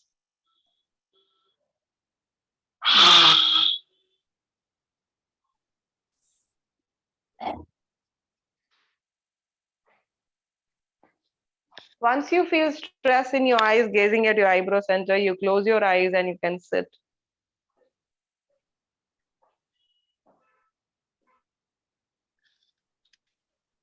Okay. So this is a practice. When you are exhaling, stick your tongue out and gaze at your eyebrow center. And then continue to gaze after your exhalation. You can close your mouth, continue to gaze. When you feel stress in your eyebrow center, you can close your eyes and just sit straight and just observe. And then if you want, you can repeat once. But if you do not roar properly, then you'll repeat again and again. So do it one time and do it very nicely. So I'm going to watch everyone. Unmute yourself. We do not want to vomit. Okay. You're not going to vomit. You have to roar. Okay. So I will say 1, 2, 3. Okay. We will do it all together. Ready? 1, 2, 3. Inhale and exhale.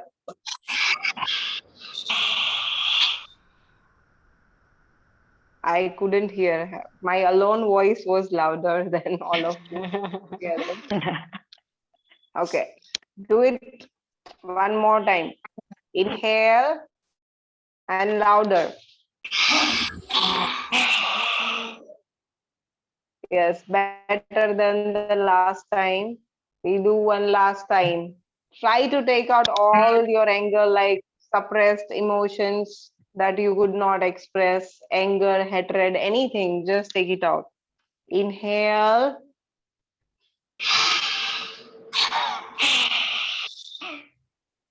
Very good, Deepa. Very good, Sirisha. Very good, Samprada. Others I could not hear. Okay. So you want to do it very loud. Know that kids enjoy this practice because wherever the noise is, you ask your child, I think 3, 4, you have small children in your house, and you can bring your child and they will do it better than you because they love making noises. They do not have that shyness to do. Just open up. This is a place for your expression. So the more you keep your throat chakra purified, the better you can express yourself. And as a teacher, you need your throat chakra. Okay. There is a, like, I don't know if I've told you this before or not, but good doctors not necessarily can be good teachers. Okay, there are many times doctors come to the course, like I've had few gynecs who have done the course with me, and they, like, one of the has come back and told me after the course that the way you put the complications and the subject, the anatomy and physiology of pregnancy in a layman's language, everyone can understand that the complexity of the subject, you have made it easy. So she took out some concepts or ideas the way I explained. She said that would help me explain my patients. So understand that not all doctors can be no good teachers, but good teacher can make a student engineer, can bring the best out of the student become scientist, artist, anything the student wants to be. So that is a teacher. Teacher has a good throat chakra. The throat chakra is activated and they can understand the student and can explain in that their level what they need. Okay, so as a teacher you need your throat chakra. Okay, so this is a great way to purify your throat chakra, and that will help you express yourself better. And usually women have tendencies they do not open up in front of people because they are worried about whether their opinion is valuable or not, whether they'll be heard or not. So it is a best way to take all those negativity out. Any questions or doubts? As the How doctor many? said, I'm observing Nisha, the way you explained in a layman language, it's really clearly, it's clear basically all the complications. Yeah. Thank you for that actually. Thank you. Yes, How many times you can do this?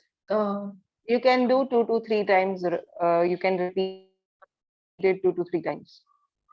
If we repeat more than that, does it generate heat in the body? And it wears off your mucus layer. That is a protective layer because this generate heat. I can even roar louder. Too much. I have to talk during the classes.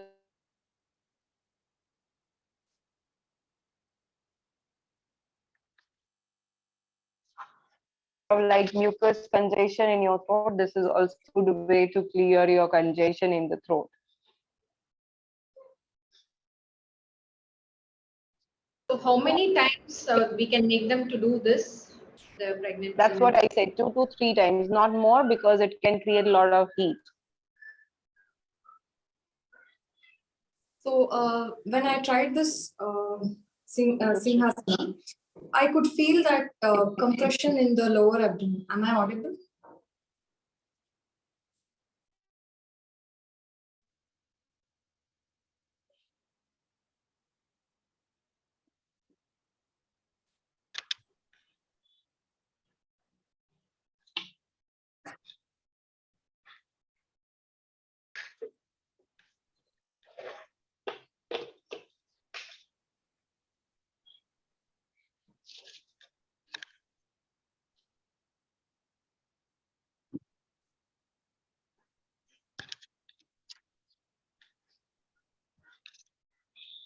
Yes, Hamsika. So when I did this practice, I could feel that compression in the lower abdomen, like the sudden exhalation or something like that. Which compresses the abdomen. You do not want to exhale forcefully like you do in Kapalbhati or Bhastrika. Okay, it should be more of a Ujjayi, and that's why it is more heating. That's we do not want to do more than 2 or 3 repetitions. Okay. Okay.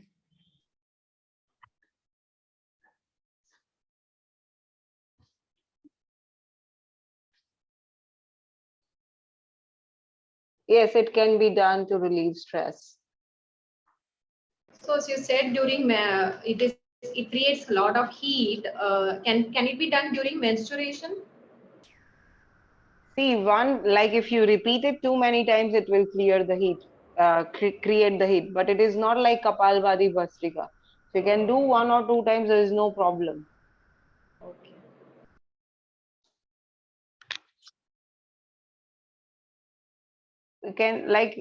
You can do like 2 or 3 times a week if somebody is having a lot of emotional issues and inability to express themselves, then you can repeat 2 to 3 times. Otherwise, once in a week is enough. And when you're doing, because the first time they will be very shy to do it, then second time they repeat it, they will be little open. The third time they do, they feel more open, and then they may feel some benefits of the practice. Okay, so that's why you want to repeat 2 or 3 times. Otherwise, they'll be like, okay.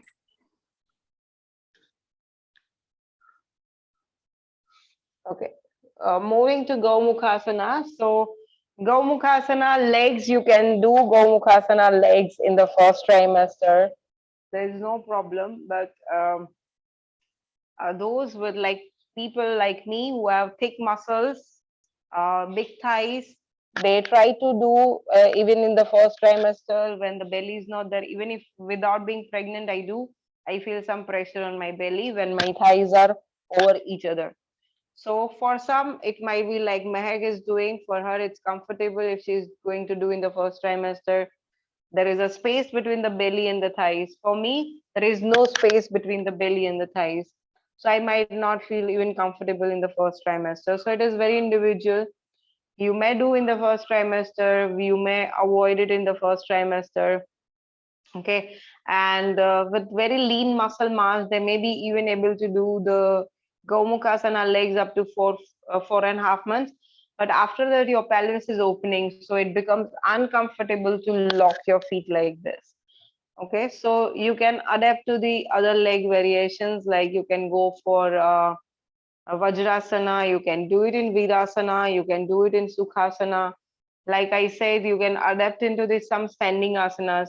Gomukhasana arms are one of the no, very beneficial practices which will help expand the lungs. So it will help in expanding the lungs, improve your breathing. So it will help in reducing the breathlessness as you progress into the pregnancy. Okay, so all of you can sit in Vajrasana or Virasana to do the Gomukhasana arms.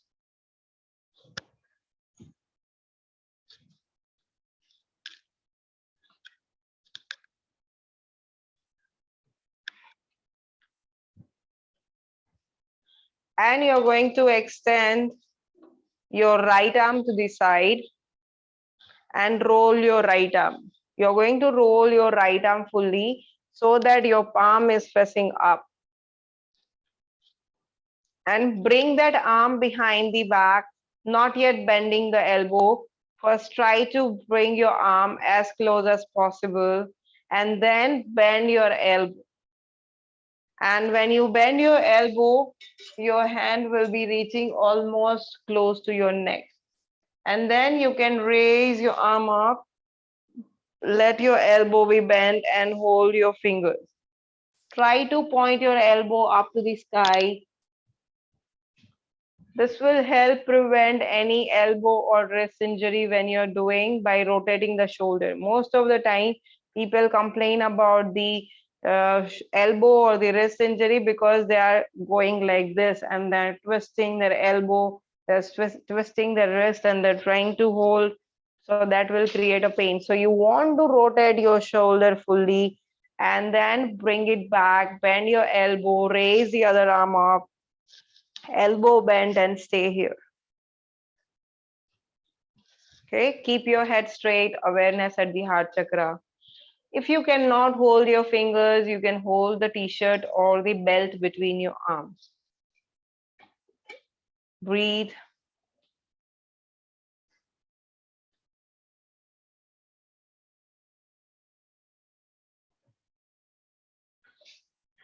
And slowly release your arms. Shake your arms if you need to. And we repeat on the other side. You're going to roll the shoulder. So there is an internal rotation of the shoulder. And then bring your arm behind the back, elbow bent, and then raise the arm up and then hold your fingers if you can. Close your eyes, awareness at the heart chakra. Look straight, head relaxed. Breathe. Feel the expansion of the chest.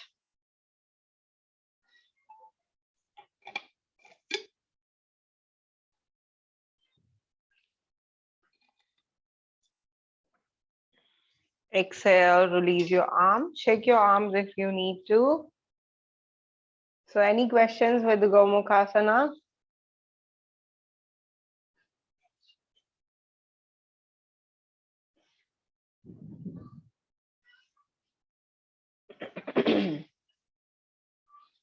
Okay, we'll do the Ustrasana.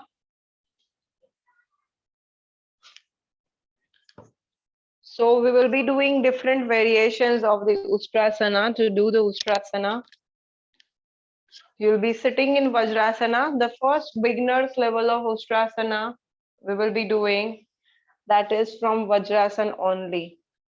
So all of us can do it together. Sit in Vajrasana.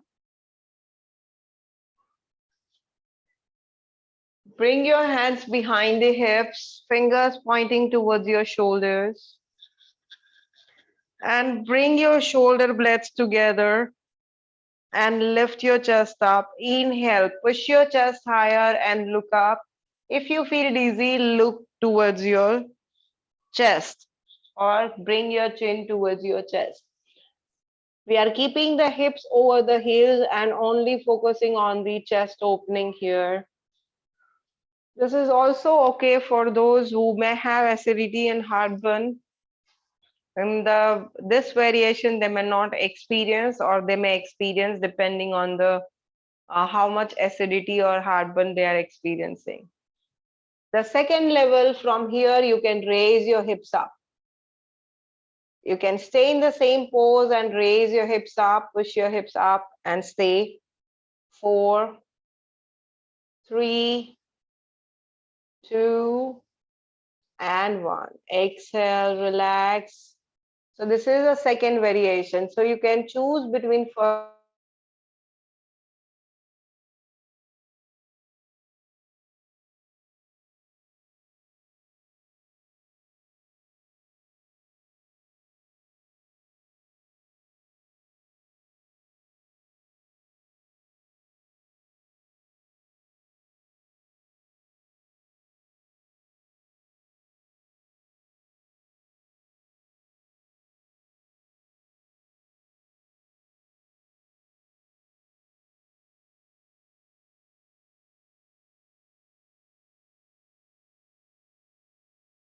I think we lost the connectivity, right? Others, are you able to hear? Yeah. Yeah. No, the screen is frozen.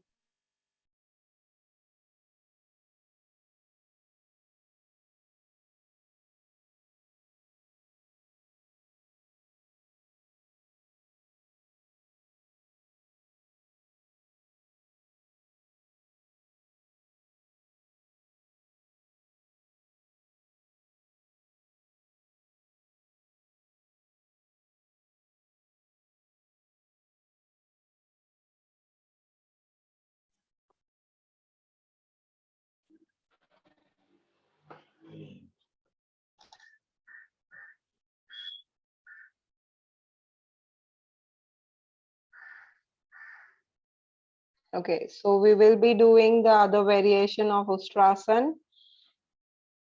So we start with Ardha Ustrasana. So for that, you're going to come on your knees and keep the block close to your ankle. So we're going to put the blocks next to your ankles and we want to do the Ardha Ustrasana, especially for those who are beginners. You're going to tuck your tailbone in and have gentle engagement of the core. Support your lower back. Bring your shoulders back, elbows back. Inhale, raise your right arm up. Exhale, bring your right arm behind the back and hold the block. Stay here. If you feel comfortable, then inhale, raise the left arm up and stay. Breathe. 4, 3, only the Ardha Ustrasana. 2, and 1. Exhale, support your lower back with your left hand. And bring your right hand on the back and relax. If you want, you can relax in the Shashankasana or the child's pose, or we repeat Ardha Ustrasana on the other side. Ensure your tailbone is tucked in before we go into the pose. When you are ready, inhale, raise your left arm up. Exhale, bring your left hand onto the left side of the block.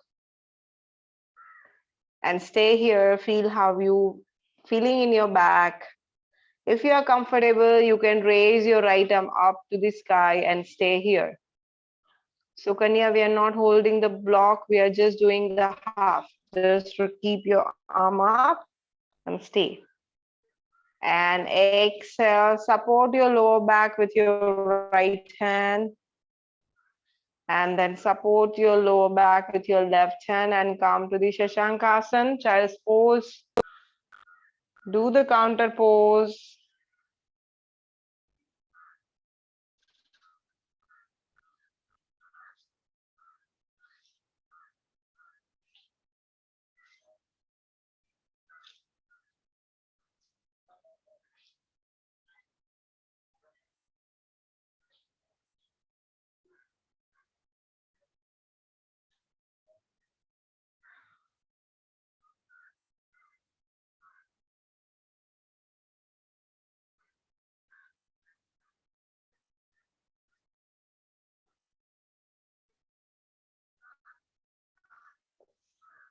Okay, inhale, come back on your knees, and we do the other variation of Ustrasana.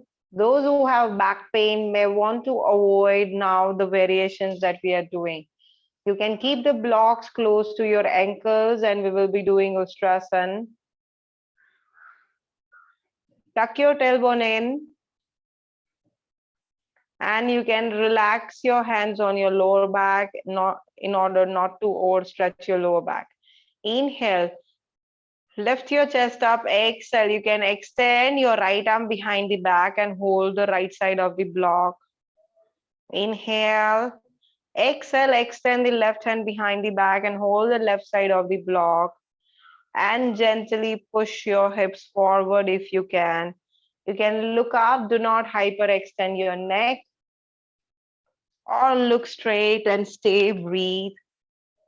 4, 3, 2, and 1. Exhale, support your lower back with one hand, then the other hand, and slowly come up.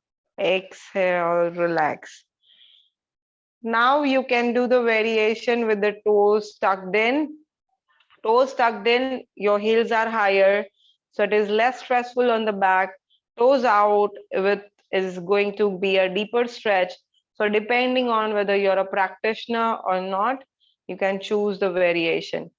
So you can keep your toes curled in or toes out, depending on how you feel on your back today.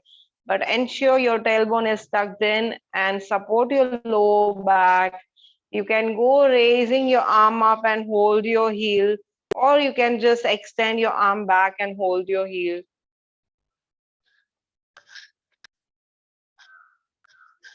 Samprada, we want to hold the heels. You can tuck your toes in and try to hold the heels. Tuck your toes in. Toes in, toes in. Right now your toes are out. Toes in, yes.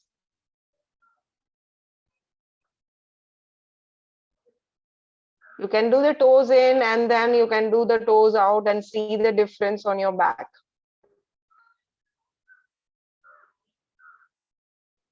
When you are in the Ustrasana with the toes curled in, you can stay there and just, you can stretch your toes out and see how you feel on your back.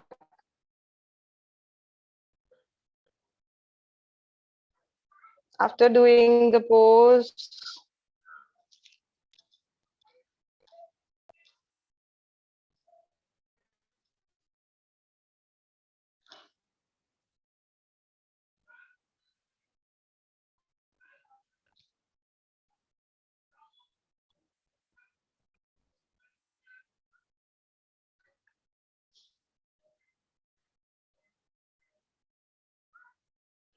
relax in the Shashankasana or the child's pose.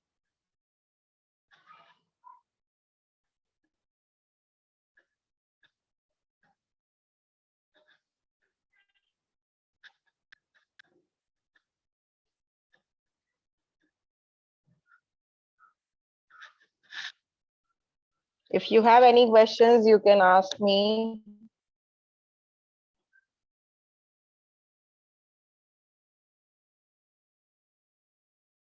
So we do push the hips forward like we usually do in Ustrasana, Yes, yes.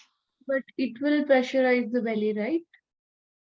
No, if you are a regular practitioner, so you want to be, that's why I'm showing this many variations.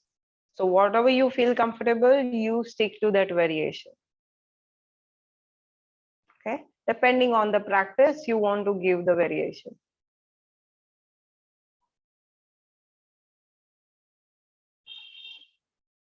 Okay, any other questions? Do we get the list of asanas which include the overstretching of the bellies? Like somewhere, this also feel like somewhere some women will tend to overstretch, right? So No, that's why you stick to, see, when they are overstretching and not comfortable, immediately there will be stressing in the pose. So their heart rate and breathing rate will go up. They will not be comfortable, right?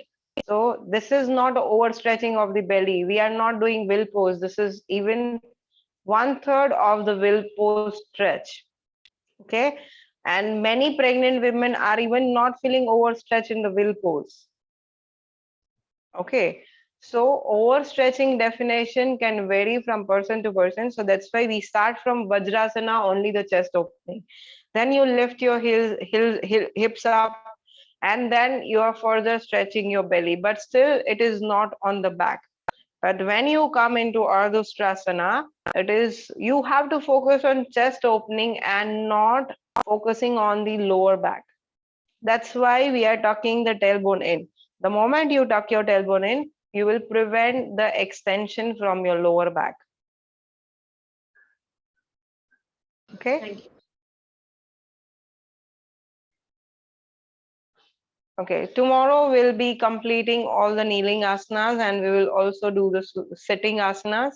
Most probably we may complete the sitting asanas tomorrow, and then Saturday we will be doing supine asanas. Or Saturday, wait, what is your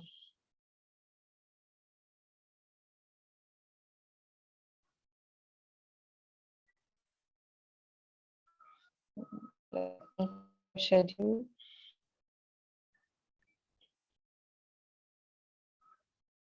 Okay, so this Saturday,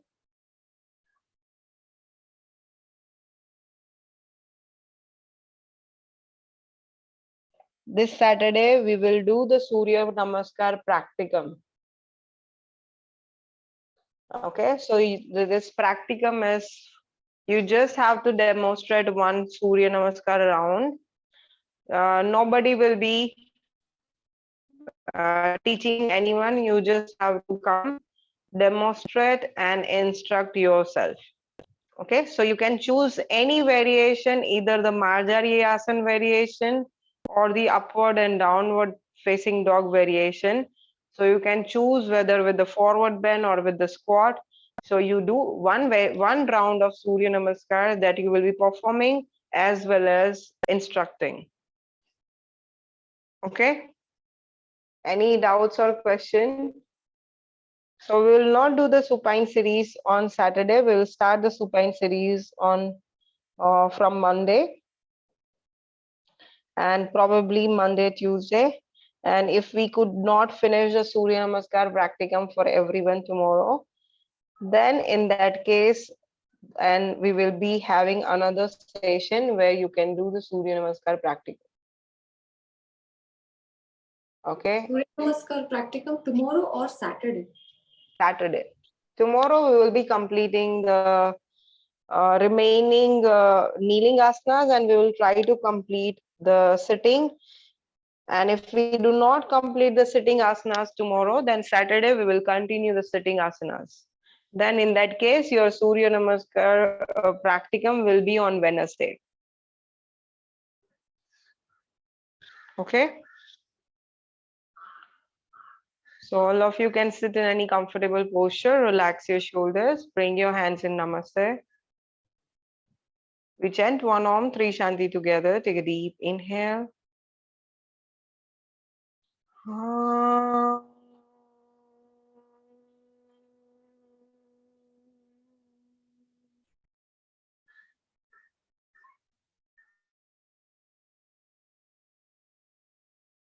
Shanti.